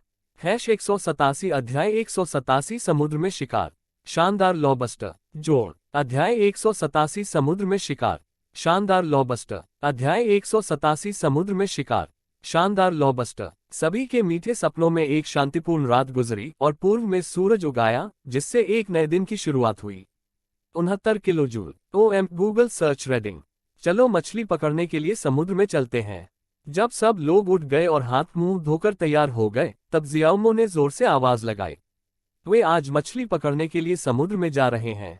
चलो चलें, मछली पकड़ने चलें। इस बिंदु पर मुझे उम्मीद है कि पाठक हमारे डोमेन नाम को याद रखेंगे। ये ताइवानी उपन्यासों का अनुसरण करने के लिए बहुत सुविधाजनक है। दिलराबा दिलमुरत ने खुशी से हाथ हिलाए, ऐसा लग रहा था कि वह इस कार्यक्रम का आनंद ले रहे हैं। चलो चलें, जल्दी करो जल्दी करो जल्दी करो। सन यिझोऊ ने अपना सामान पहले ही उठा लिया था और वह उत्साह से जयकारे लगा रहा था। बाकी लोग भी जोश से भरे हुए थे और खुशी खुशी शियाओमो के पीछे पीछे समुद्र तट की ओर चल दिए। ली याचेंग बहुत अच्छे मूड में था और चलते हुए एक पुराने जमाने का बच्चों का गाना गुनगुना रहा था। मुझे उफनती लहरों से डर नहीं लगता, मैं अपना जाल फेंकता हूँ और मछलियाँ पकड़ लेता हूँ। मैं एक बड़ी मछली पकड़ूंगा और दिल खोलकर हंसूंगा। हाँ हाँ, शाओमो और उसके साथी हंसते हंसते बातें कर रहे थे। हर किसी के पास बड़े और छोटे बैग थे। उनकी वेशभूषा देखकर ऐसा लग रहा था मानो वे पिकनिक पर जा रहे हों। आज का लक्ष्य 10 बड़ी मछलियाँ। शाओमो सबसे आगे आगे चली, फिर पीछे मुड़कर सबकी तरफ देखा और एक साहसिक बयान दिया। हाँ हाँ, बहुत बढ़िया, हमारी मछली पकड़ने की क्षमता भरपूर रहे। सभी ने बड़े आत्मविश्वास के साथ जोर से जवाब दिया। वाह, एक समुद्री कछुआ। अचानक जियाओमो ने देखा कि एक बड़ा समुद्री कछुआ समुद्र तट पर फंसा हुआ है और समुद्र की ओर तैरने के लिए संघर्ष कर रहा है। बहुत खूब, बहुत खूब, समुद्री कछुआ... सभी लोग समुद्री कछुए को देखने के लिए उत्साहित थे। इसी क्षण लियू यफेई ने सामने समुद्र तट की ओर इशारा करते हुए चिल्लाकर कहा, देखो, आगे एक और है। करीब से देखने पर सबको एहसास हुआ कि ज्वार उतरने के बाद ये दोनों समुद्री कछुए यहाँ फंस गए होंगे। पिशाच 9ZE कौम हरा दिल। भाई मो, ये किस तरह का समुद्री कछुआ है? मैंने इसे पहले कभी नहीं देखा। लियू यफेई ने हरे रंग के पैटर्न वाले खोल वाले समुद्री कछुए को देखा और उत्सुकता से शियाओमो से पूछा। यह एक हरा समुद्री कछुआ है, एक दुर्लभ जानवर जो साल भर समुद्र में रहता है और समुद्री शैवाल या छोटी मछलियों को खाता है। इसे देखना बहुत ही दुर्लभ है। आज हम बेहद भाग्यशाली हैं, शियाओमो ने मुस्कुराते हुए कहा और फिर समझाया। ये मछलियां अंडे तभी देती हैं जब वे किनारे पर चढ़कर गड्ढे खोदती हैं, लेकिन अभी इनका प्रजनन का मौसम नहीं है। ज्वार उतरने के समय ये यहाँ फंस गई होंगी। अचानक सबको समझ आ गया कि शियाओमो का क्या मतलब था। क्या हमें उन्हें समुद्र में जाने में मदद करनी चाहिए? दिलराबा दिलेमुरत ने अपने शरीर को हिलाने के लिए संघर्ष कर रहे 2 समुद्री कछुओं को देखा और शियाओमो से पूछा। हाँ, समुद्री कछुए पानी से बाहर ज्यादा देर तक नहीं रह सकते। हम उन्हें बाद में वापस समुद्र में छोड़ देंगे। जियाओमो ने जवाब में सिर हिलाया। बिना किसी झिझक के सभी लोग हरे समुद्री कछुए के चारों ओर जमा हो गए और उसे बचाने की तैयारी करने लगे। 2 विशालकाय समुद्री कछुए चक्की के पत्थरों जितने बड़े थे। जब उन्होंने शियाओमो और अन्य लोगों को अपनी ओर आते देखा तो वे जरा भी नहीं डरे और बस अपने छोटे छोटे पैरों को खुजलाते रहे। लियू यफेई ने अपने हाथों से पानी लिया और उसे हरे समुद्री कछुए की सूखी पीठ पर डाला, फिर उसे छूते हुए अत्यधिक स्नेह से कहा, वाह, ये तो बहुत प्यारा है। सभी ने उनका अनुसरण किया, हरे समुद्री कछुए पर पानी छिड़का और उसे धीरे से सहलाया, जिससे उनकी सद्भावना का प्रसार हुआ। हरे रंग का समुद्री कछुआ पानी से इतना शांत हो गया कि वह हिलना डुलना बंद करके वहीं लेट गया और सबकी मालिश का आनंद लेने लगा। नीला दिल अन्यदेशीय 69H अपसिलोन फैंग ओएम यक यक। दिलराबा दिलेमुरत ने हरे समुद्री कछुए को सहलाते हुए खुशी से कहा। मैंने पहले भी लोगों को ये कहते सुना है कि समुद्र में समुद्री कछुआ देखना बहुत ही सौभाग्य की बात होती है। हाँ, आज तो हमारी किस्मत वाकई अच्छी रहने वाली है। निकी वू मुस्कुराए और सिर हिलाया। ली याचेंग भी हंसते हुए बोली, हमारी शिकार यात्रा जरूर सफल होगी। शायद हम एक विशाल लॉबस्टर भी पकड़ लें। कुछ देर तक समुद्री कछुओं से बातें करने, हंसने और उनके साथ खेलने के बाद उन्होंने हरे समुद्री कछुओं को उठाया और उन्हें वापस समुद्र में छोड़ दिया। चलो चलें, चलो चलें, चलो चलें। अलविदा, अब घर जाओ, अगली बार इस तरह मत फंसना। ... शियाओमो और उसके दोस्तों ने हरे समुद्री कछुओं को धीरे धीरे तैरकर दूर जाते हुए देखा और उन्हें अलविदा कहा। हाँ, मुझे समुद्री कछुआ देखने की उम्मीद नहीं थी, शियाओमो ने आह भरी। ली याचेंग मुस्कुराए और फिर बोली, कितना सुंदर अर्थ है। सभी ने मुस्कुराते हुए सिर हिलाया। उस मनमोहक हरे समुद्री कछुए को देखकर उनका पहले से ही खुशनुमा मूड और भी बेहतर हो गया। चलो, नाव पर चढ़ो, शियाओमो ने एक आवाज लगाई और फिर सभी लोग नाव पर सवार होकर शिकार स्थल की ओर चल पड़े। ... कुछ ही देर में जियाओमो और उसका समूह शिकारगाह पर पहुंच गया। यहाँ लहरें काफी बड़ी हैं। जिंग आओवेई ने अशांत समुद्र को देखते हुए अनजाने में अपनी भौहें सिकोड़ ली। सन यिज़ोऊ ने कुछ डरते हुए कहा, मुझे इस लहर पर जाने की बिल्कुल जरूरत नहीं है। लियू यफेई, दिलराबा दिलेमुरत और शेन शियाओयांग, जो मूल रूप से पानी में जाना चाहती थी, सभी ने आह भरते हुए सिर हिलाया। एक नौसिखिए तैराक के रूप में मुझे इस समुद्र की लहरें काफी बड़ी और असुरक्षित लगी। शियाओमो ने उनकी ओर देखा और सिर हिलाते हुए कहा, तुम्हें वहां नीचे नहीं जाना चाहिए।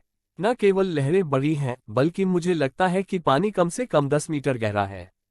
10 मीटर। दिलराबा दिलेमुरत की आंखें चौड़ी हो गईं, फिर उन्होंने जल्दी से अपना सिर हिलाया और कहा, तो चलो नीचे नहीं जाते। हाँ, लियू यफेई और अन्य लोगों ने सहमति में सिर हिलाया। कुछ और बातें कहने के बाद जियाओमो, निकी वू, ली याचेंग और शिंग आओवेई पानी में चले गए। हालांकि लहरें थोड़ी बड़ी थीं, लेकिन उन चारों के लिए यह कोई बड़ी समस्या नहीं थी।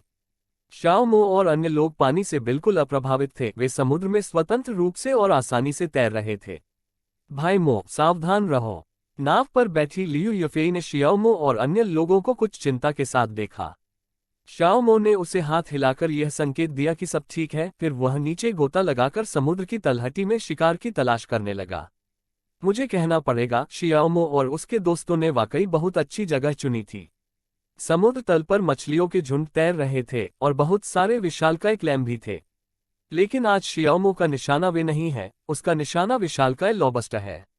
शियाओमो की निगाहें मूंगे की चट्टान के नीचे खोजबीन कर रही थीं, जो विशाल लॉबस्टरों के छिपने की पसंदीदा जगह थी।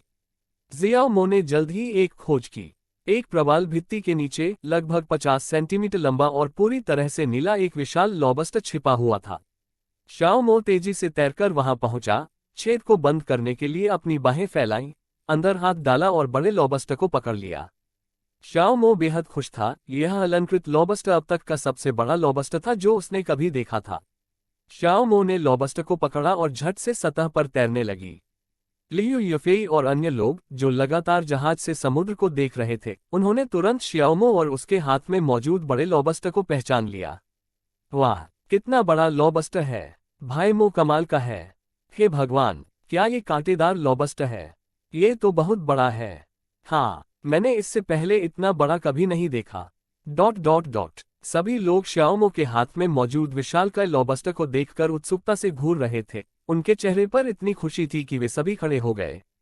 शाओ मो मुस्कुराया, अपने हाथ में पकड़े हुए बड़े लॉबस्टर को लहराया और फिर उनकी ओर तैरने लगा। सावधान रहो, कसकर पकड़ो। शाओ मो ने लॉबस्टर को सन यीजुओ को सौंप दिया, जिसने झटपट दोनों हाथों से उसे पकड़ लिया। इसी क्षण निकी वू और उनके साथी सतह पर आए और उन्होंने शियाओ मो द्वारा पकड़े गए विशाल लॉबस्टर को देखा और उत्साहपूर्वक उसकी फिर से प्रशंसा की।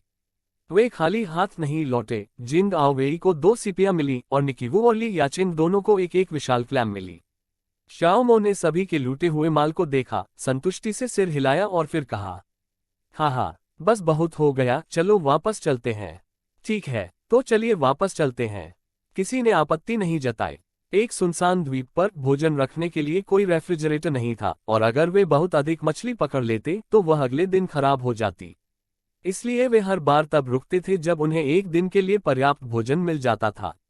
शाओ मो और अन्य लोग तुरंत जहाज पर लौट आए और वापस रवाना हो गए। ...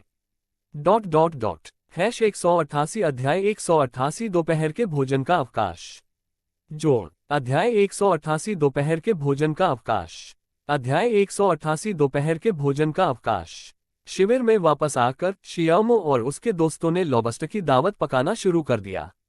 गूगल सर्च रीडिंग, यह उनका अब तक का सबसे शानदार नाश्ता था। शानदार लॉबस्टर, विशाल क्लैम का मांस। सभी लोग मुंह में तेल भरकर खा रहे थे। खाना इतना स्वादिष्ट था कि वे रुक ही नहीं पा रहे थे। मेरी नादान छोटी बहन, वाह, तुम इतना अच्छा कैसे खा लेती हो? बेचारी मैं तो सिर्फ उबले हुए बंस ही खा सकती हूँ। ताइवान नॉवेल नेटवर्क पर किताबों का एक विशाल संग्रह है, tkan.com, आप इन्हें कभी भी पढ़ सकते हैं। सुंदर आतिशबाजी, हे भगवान, कितना बड़ा नुकसान! इतना बड़ा कांटेदार लॉबस्टर ऐसे ही ग्रिल हो गया। मेरा दिल दुख रहा है।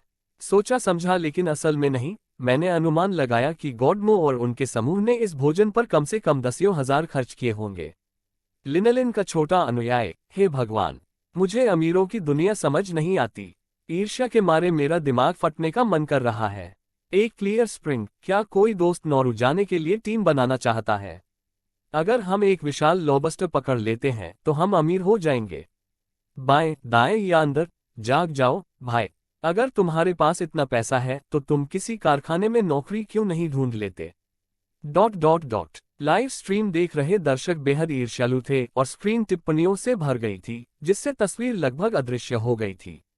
शाओ मो और बाकी लोगों ने अपना शानदार नाश्ता खत्म कर लिया। दोपहर के 1 बजने के कुछ ही पल हुए थे और धूप तेज हो रही थी, इसलिए उन्होंने बाहर जाने का इरादा नहीं किया। सभी लोग दोपहर के भोजन के लिए तैयार होने के लिए आश्रय स्थल में लेट गए। लेकिन अगर कोई बहुत थका हुआ ना हो तो उसे नींद कैसे आ सकती है? दूसरी तरफ बने छोटे से आश्रय में दिलराबा दिल्लामुरत ने अपना छोटा सा सिर बाहर निकाला और शियाओमो को पुकारा, भाई मो, मुझे अभी बहुत बोरियत हो रही है, करने को कुछ नहीं है। आप कब्र लुटेरों की गाथा की कहानी सुनाना क्यों नहीं जारी रखते? ये तो बहुत बढ़िया सुझाव है। मैं इसका तहे दिल से समर्थन करता हूँ। ये सुनकर सन यीजुओ ने तुरंत एक अनोखी प्रतिक्रिया दी, हाँ, शियाओमो, चलो, हम सब इसे सुनना चाहते हैं। भाई मो, जनता की इच्छा का उल्लंघन नहीं किया जा सकता। शियाओमो, कृपया अपना प्रदर्शन शुरू करें। ... सभी के एक साथ बोलने से उन्होंने जल्दी ही शियाओमो को मना लिया। शियाओमो ने अपना सिर हिलाया और व्यंग्यात्मक मुस्कान के साथ मुस्कुराया, फिर उसके पास कहानी सुनाना शुरू करने के अलावा कोई विकल्प नहीं बचा। चलिए वहीं से शुरू करते हैं जहां हमने छोड़ा था। गलियारे से एक भयावह गड़गड़ाहट की आवाज आई। मोटे आदमी ने अपनी पिस्तौल उठाई, जिसमें केवल एक गोली बची थी, और साइलेंट बॉटल की ओर इशारा करते हुए कहा, चलो इससे लड़ते हैं। साइलेंट बॉटल ने हाथ हिलाकर असहमति जताई और फिर हमें वही करने को कहा जो उसने किया था, यानी अपनी नाकें ढकने को। उसने एक हाथ से पैंजी की नाक ढकी और दूसरे हाथ से उसकी खनिक वाली बत्ती बुझा दी। अचानक ही हम घोर अंधेरे में डूब गए। चारों ओर उस भयानक गड़गड़ाहट की आवाज के अलावा मेरा दिल तेजी से धड़क रहा था। कुछ देर तक मेरा सारा ध्यान उसी आवाज पर केंद्रित रहा। मैंने सुना कि वह आवाज धीरे धीरे करीब आती जा रही है और हवा में एक बहुत ही अजीब मछली जैसी दुर्गंध फैल गई। मैं इतना डर गया था कि मेरी सांसें रुक सी गईं। जैसे जैसे आवाज साफ होती गई, मुझे ऐसा लगा जैसे मैं मौत की सजा पाए कैदी की तरह मौत का इंतजार कर रहा हूं। अचानक ध्यान भटकने के एक पल में आवाज गायब हो गई। मेरा दिल जोर से धड़कने लगा। क्या उसने हमें खोज लिया था? लगभग 5-6 मिनट बाद अचानक हमारे बगल से एक बेहद डरावनी लेकिन स्पष्ट कुकड़ू कुकड़ू जैसी आवाज सुनाई दी। इतनी असली, हे भगवान! ऐसा लग रहा था मानो वो मेरे कान के बिल्कुल पास से आ रही हो। मेरी खोपड़ी में झंझनाहट सी दौड़ गई और मैंने चीखने से खुद को रोकने के लिए अपना मुंह कसकर दबा लिया। ठंडे पसीने से मेरे कपड़े लगभग भीग गए थे। वो कुछ मिनट बेहद दर्दनाक थे। मेरा दिमाग बिल्कुल सुन्न हो गया था। मुझे नहीं पता था कि मैं जिंदा रहूंगा या मर जाऊंगा। लगभग 30 सेकंड बाद आवाज धीरे धीरे कम होने लगी। मैंने राहत की सांस ली। हे भगवान, आखिरकार उम्मीद की एक किरण दिखी। अचानक पफ, किसी कमीने ने ठीक उसी समय पाद दिया। आवाज अचानक गायब हो गई और उसी समय मेरी हेडलाइट चमक उठी। मैंने तुरंत एक विशाल भयानक चेहरा देखा जो लगभग मेरी नाक को छू रहा था। उसकी 2 पुतली विहीन आंखें सीधे मेरी आंखों में घूर रही थीं। मैं इतना डर गया कि कई कदम पीछे हट गया। तभी साइलेंट बॉटल चिल्लाया, भागो! वह मोटा आदमी, जो देखने में अनाड़ी लग रहा था, वास्तव में बहुत फुर्तीला था। पलक झपकते ही वह जमीन पर लुढ़का, पैंजी को अपनी पीठ पर उठाया और भाग गया। मैं उसके पीछे पीछे बड़बड़ाते हुए भागा। मोटे, क्या वह तुम्हारी पाद थी? ... वह छोटा सा हाथ, जिसकी 5 उंगलियां एक ही लंबाई की थीं, बांह बेहद पतली थी, बिल्कुल वैसी ही जैसी पांजी ने बताई थी। ये बहुत डरावना था। वह मोटा आदमी मुझे इशारे कर रहा था, हिलने डुलने से मना कर रहा था। असल में मुझे उतना डर नहीं लगा था। अगर किसी को एक साथ बहुत सी अप्रत्याशित चीजों का सामना करना पड़ता है तो वह वास्तव में शांत हो जाता है। इस समय मुझे ऐसा लग रहा था जैसे मेरे साथ कोई मजाक कर रहा हो। अचानक मुझे बहुत गुस्सा आया और मेरा मन कर रहा था कि उस हाथ को पकड़कर जोर से काट लूं। बेशक मेरी बुद्धि ने मुझे वहीं रुकने और न हिलने के लिए कहा। फैटी ने पैंजी की बंदूक का इस्तेमाल करके मेरे कंधे से वह हाथ छुड़ाया। जैसे ही बंदूक बढ़ाई गई, वह हाथ सांप की तरह बंदूक के चारों ओर लिपट गया और मुझे पीछे की ओर खींच लिया। फैटी मुझे छोड़ने वाला नहीं था। अपने बड़े नितंबों को हिलाकर उसने हाथ को नदी में खींच लिया। मैं मदद के लिए दौड़ा, लेकिन फैटी की ताकत और मेरे प्रयास के बावजूद हम उस पतली भुजा के सामने बस बराबरी ही कर पाए। ये देखकर कि हम हार मानने वाले हैं, पैंजी ने अपना फौजी चाकू फैटी की ओर फेंक दिया। फैटी ने गुस्से में गाली दी और चाकू से ऊपर की ओर वार किया, जिससे हाथ से चमड़ी का एक टुकड़ा छिल गया। कटा हुआ हाथ अचानक छूट गया और अंधेरे में बेतहाशा दूर जा गिरा। मुझे आश्चर्य हुआ कि उसकी हरकत बिल्कुल सांप जैसी लग रही थी। अचानक फैटी और मैं अपना संतुलन खो बैठे और दोनों पीठ के बल जमीन पर गिर पड़े। मोटा आदमी उछलकर खड़ा हुआ और उसके पीछे भागा, लेकिन उसे एक बहुत गहरी दरार मिली। उसने जैसे तैसे अंदर घुसने की कोशिश की और हालांकि अंदर काफी जगह थी, लेकिन प्रवेश द्वार उसके कद के हिसाब से बहुत छोटा था। हताश होकर उसने हाथ हिलाया और गुस्से से पत्थर की ईंटों को तोड़ने की कोशिश की। हैरानी की बात यह थी कि पत्थर की दीवार, जो देखने में बहुत मजबूत लग रही थी, आसानी से टूट गई। वह चिल्लाया, देखो, यहाँ एक बड़ा छेद है... जब वूशी को धुंधला सा एहसास हुआ कि वह स्थिर है, तो उसे अचानक बहुत मतली और चक्कर आने लगे। उसने अपनी आंखें खोलने की कोशिश की, लेकिन पाया कि उसके सामने रेत की एक परत बिछी हुई है। वूशी ने कुछ गहरी सांसें ली और धीरे धीरे होश में आया। उसकी दृष्टि स्पष्ट हुई और उसने खुद को विशाल वृक्ष की एक शाखा पर उल्टा लटका हुआ पाया। उसके सिर के नीचे पत्थर का चबूतरा था जहां एक रहस्यमय शव रखा हुआ था। करीब से देखने पर वह बेहद हैरान रह गया। पत्थर के चबूतरे पर सिर्फ एक शव नहीं पड़ा था। उसने जिस शव को देखा था, उसके बगल में एक युवती का शव पड़ा था, जो सफेद जालीदार कपड़े में लिपटी हुई थी। उसकी आंखें बंद थीं, चेहरा शांत था और वह कुछ हद तक सुंदर भी लग रही थी। इतना ही नहीं, उसमें सड़न का कोई निशान नहीं था। बिना ध्यान से देखे कोई उसे सोई हुई महिला समझ सकता था। उसके बगल में पड़े पुरुष के शव ने लोमड़ी के चेहरे वाला कांसे का मुखौटा पहना हुआ था, शरीर से चिपका हुआ कवच था और उसके हाथ छाती पर रखे हुए थे जिनमें एक बैंगनी सुनहरा बक्सा था। वो शी ने कवचधारी शव का कई बार निरीक्षण किया, उसे कुछ बेचैनी महसूस हो रही थी। करीब से देखने पर उसने पाया कि कांसे के मुखौटे के छेदों से शव की आंखें खुली हुई थीं और दो नीली पुतलियां ठंडेपन से उसे घूर रही थीं। आह! सभी लोग बुरी तरह चौंक गए। हे भगवान, ये तो बहुत डरावना है। ऐसी ही बेहतरीन और नई कहानियां सुनने के लिए कृपया हमारे channel heart novels Hindi FM को सब्सक्राइब तथा हमारे वीडियोस को लाइक करना ना भूलें। आपका समर्थन हमारे लिए बहुत जरूरी है। 189 अध्याय 18 शब्द कब्र लुटेरों के वृतांत सुनने की लत। जोड़ अध्याय 189 कब्र लुटेरों के वृतांत सुनने के आदि लोग। अध्याय 189 कब्र लुटेरों के वृतांत सुनने के आदि लोग।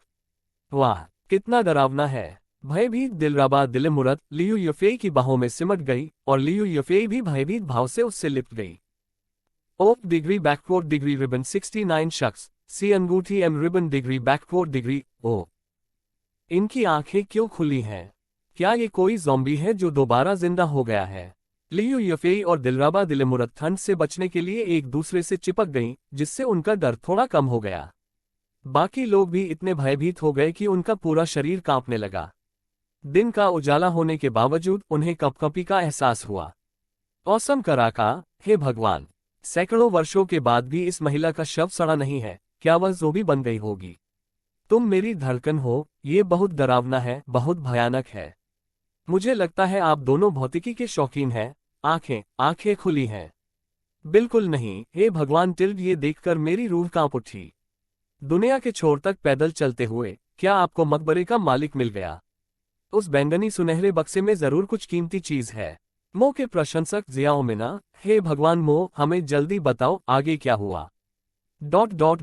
लाइव स्ट्रीम देख रहे दर्शक डर के मारे एक शब्द भी नहीं बोल पा रहे थे। दिन के उजाले में भी वे ठंड से कांप रहे थे, लेकिन फिर भी सुनना चाहते थे। दिल बढ़ता दिल शख्स सिग्मा ओम ट्रॉफी मणि। शाओमो ने एक पल के लिए रुककर सबको कल्पना करने का समय दिया, फिर संयमित स्वर में बोलना जारी रखा। वो निगाहें सचमुच डरावनी थीं। मैं उसे घूरता रहा, समझ नहीं आ रहा था कि क्या प्रतिक्रिया दूं। मैं यहाँ एक सॉसेज की तरह लटका हुआ था, बचने का कोई रास्ता नहीं था। मैं बस प्रार्थना कर सकता था और खुद को छुड़ाने की कोशिश कर सकता था। 15 मिनट बीत गए, कवचधारी लाश 1 इंच भी नहीं हिली, यहाँ तक कि उसकी आंखें भी नहीं। मुझे लगने लगा कि कहीं ये सिर्फ मेरा वहम तो नहीं है। लेकिन उस भयानक निगाह का इस तरह घूरना तो किसी देवता को भी असहज कर देता। मैंने उसकी तरफ देखने से परहेज किया, ये सोचते हुए कि मुझे जल्दी से नीचे उतरने का रास्ता ढूंढना होगा। इस तरह उल्टा लटके रहने से मेरा दिमाग फटने वाला था। जब मैंने उसे देखा तो मैंने सोचा, अरे यार, मैंने उसकी बेल्ट कैसे फाड़ दी? क्या अब वो मुझसे लड़ना नहीं चाहती? मैंने झट से म्यान को अपने पैरों के बीच दबाया, जोर से खींचा और चाकू निकाल लिया। ब्लेड ठंडी चमक के साथ निकला और मैं समझ गया कि यह एक अच्छा चाकू है। मैंने मन ही मन सोचा, भगवान का शुक्र है। फिर मैंने अपनी पूरी ताकत लगाकर ऊपर उछला और एक ही झटके में बेल काट दी। उस समय मैं सिर्फ बेल काटने के बारे में सोच रहा था और नीचे क्या है इसके बारे में नहीं सोच रहा था। जब तक बेल टूटी और मैं गिरा तब तक पछताने का कोई समय नहीं था। पलक झपकते ही मैं उस महिला के शव के ऊपर पड़ा था। सच कहूं तो मैं खुशकिस्मत था कि जमीन पर गिरते ही मैंने खुद को रोक लिया, वरना मैं लाश को कुचल देता और यहां तक कि उससे मल भी निकलवा देता। लेकिन गति इतनी तेज थी कि मेरे लिए उस महिला की लाश से दूरी बनाए रखना नामुमकिन था। मेरा चेहरा उसके चेहरे से सटा हुआ था और मुझे ऐसी ठंडक महसूस हुई जिससे मेरे रोंगटे खड़े हो गए। मैं स्तब्ध रह गया। मुझे पहले से ही लग रहा था कि उसकी जीभ मुंह से निकलेगी और मेरे गले में घुसकर मेरे अंदरूनी अंगों को चूस लेगी। ये सोचकर मुझे थोड़ी राहत भी मिली कि वह एक महिला भूत थी और वो भी काफी अच्छी। अगर वो पुरुष भूत होता तो घिनौना होता। मैं कुछ देर वहीं खड़ा रहा, लेकिन मेरे मुंह से एक शब्द भी नहीं निकला। मैंने मन ही मन सोचा कि मैं कितना भाग्यशाली हूं कि मुझे कोई ऐसा मिला जो मेरी भावनाओं को समझता है। इसलिए मैंने धीरे से अपना सिर उठाया और वहां से खिसकने की कोशिश की। लेकिन मैंने अभी आधा ही सिर उठाया था कि अचानक एक सुगंधित हवा चली और उस महिला के शव की दोनों भुजाएं अचानक मेरे कंधों पर आ गिरीं। मैं डर के मारे जम गया। उसी क्षण मेरे बगल में पड़े शव के भी गिरने की आवाज आई। मुझे पता चल गया कि कुछ गड़बड़ है और मैंने मन ही मन सोचा, भाई, ये तुम्हारी पत्नी है जो मुझे जाने नहीं दे रही, मैं उसके साथ कोई गलत काम नहीं कर रहा। गलतफहमी मत पाल लो। मैंने सिर घुमाकर देखा तो मुझे एहसास हुआ कि मैंने उसकी बेल्ट खींची थी और जोड़ के पास से कवच का एक टुकड़ा टूटकर गिर गया था। मैंने राहत की सांस ली।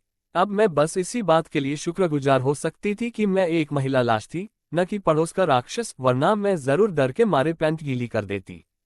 हम लगभग 10 सेकंड तक इसी गतिरोध में फंसे रहे। ये देखकर कि वह कोई और हरकत नहीं कर रही थी, मेरे मन में आया कि मैं चुपके से अपना सिर उसकी बांह के नीचे से निकाल लूं। लेकिन जैसे ही मैंने हिलने की कोशिश की, उसका हाथ मेरी गर्दन पर आ गया। मैं आगे बढ़ा, वह भी आगे बढ़ी, मैं पीछे हटा, वह भी पीछे हटी।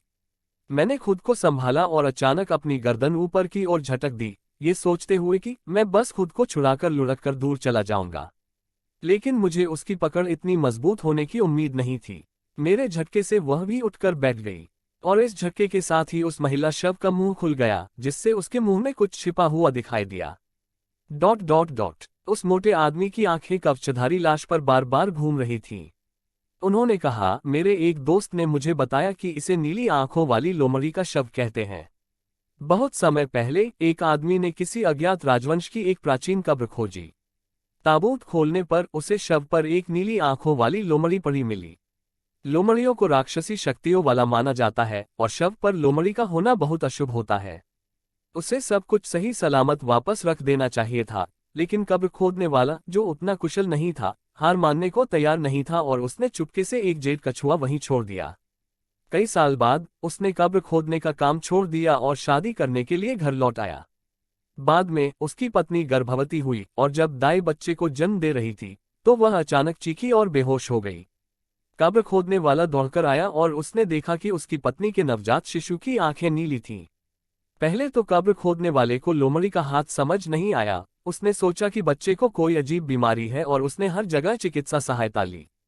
हालांकि बच्चे की बीमारी में न केवल सुधार नहीं हुआ, बल्कि उसके बाल धीरे धीरे झड़ने लगे और उसका चेहरा धीरे धीरे एक लोमड़ी जैसा होता चला गया। लोमड़ी का। तभी कब्र लुटेरे को सच्चाई का एहसास हुआ।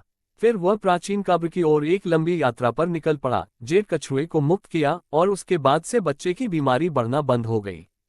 हालांकि उसका लोमड़ी जैसा चेहरा कभी वापस नहीं बदल सका। वह रुका, फिर बोला, लेकिन यह नीली आंखों वाली लोमड़ी का शव बेहद अजीब है।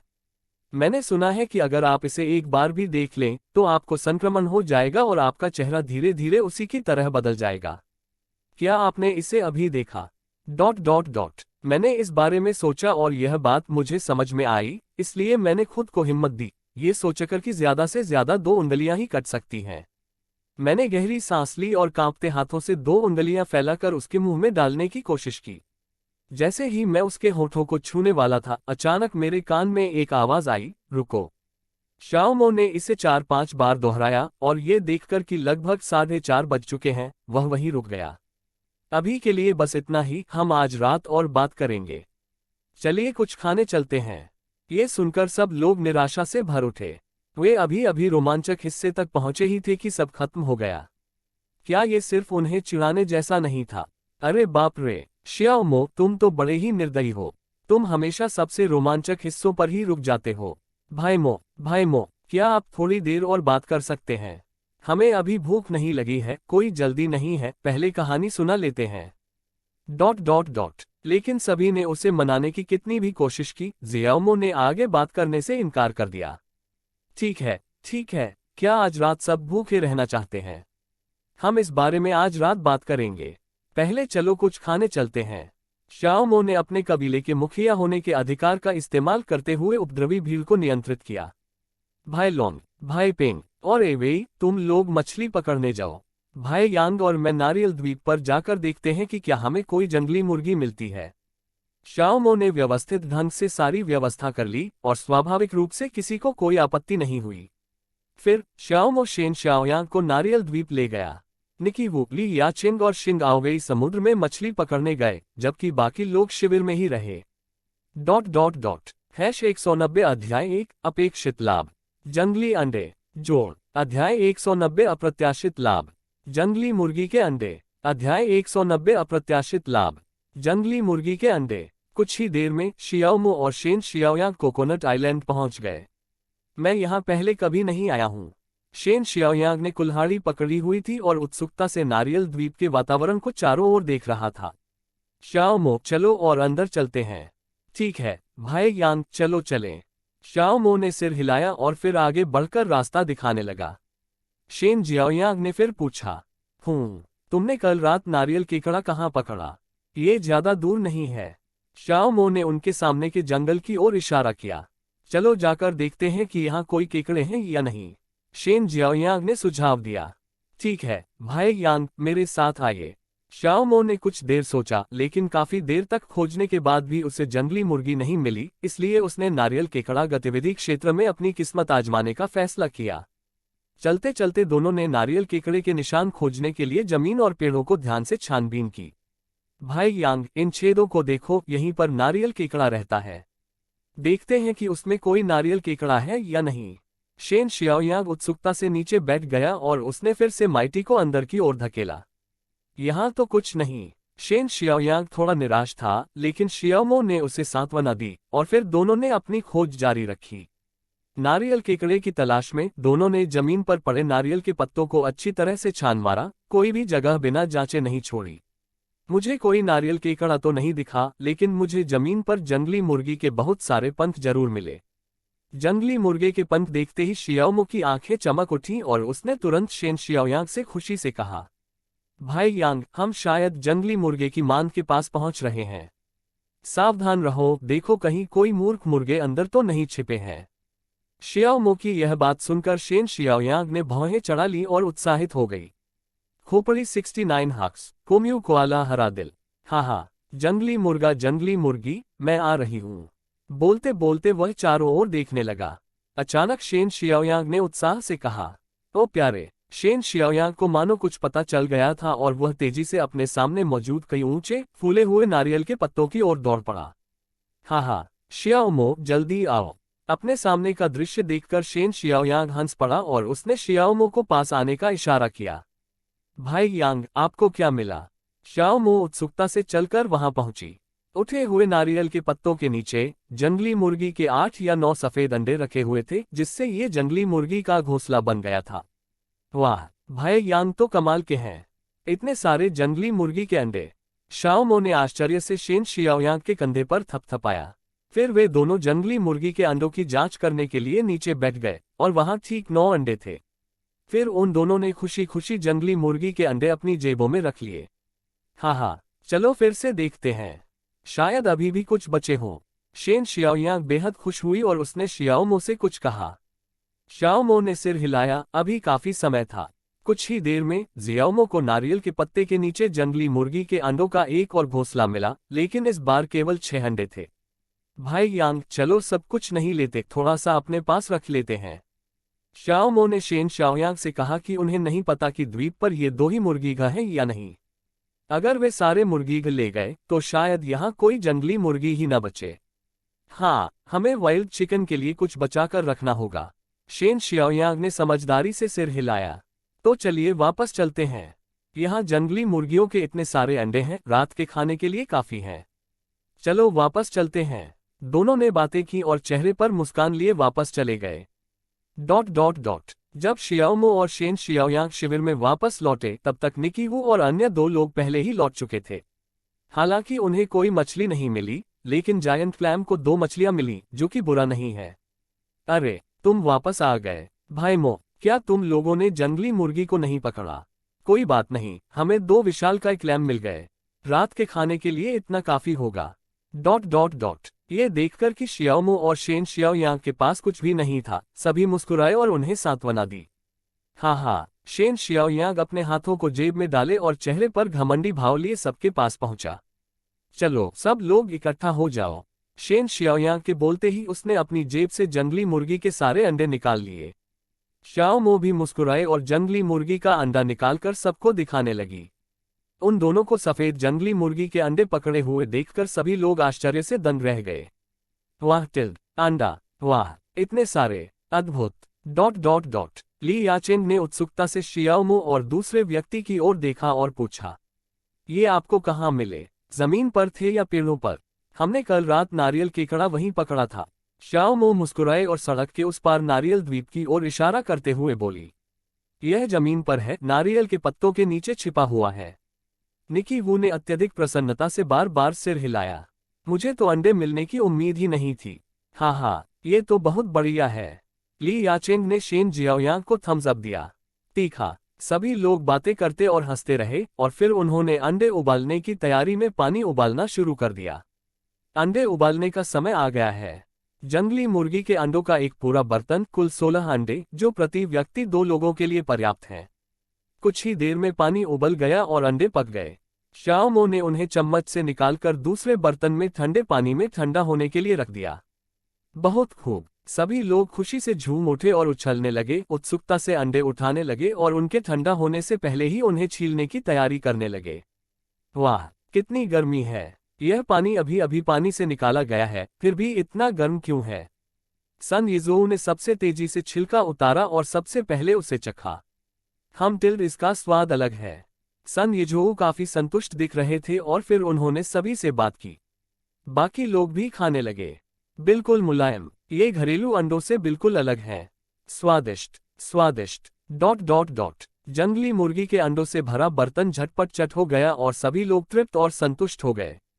फिर सभी लोग आग के चारों ओर बैठ गए, उन कब्र लुटेरों के इतिहास को याद करते हुए जिन्हें वे पढ़ने के लिए तरस रहे थे, और जियाओमो को शुरू करने के लिए प्रोत्साहित किया।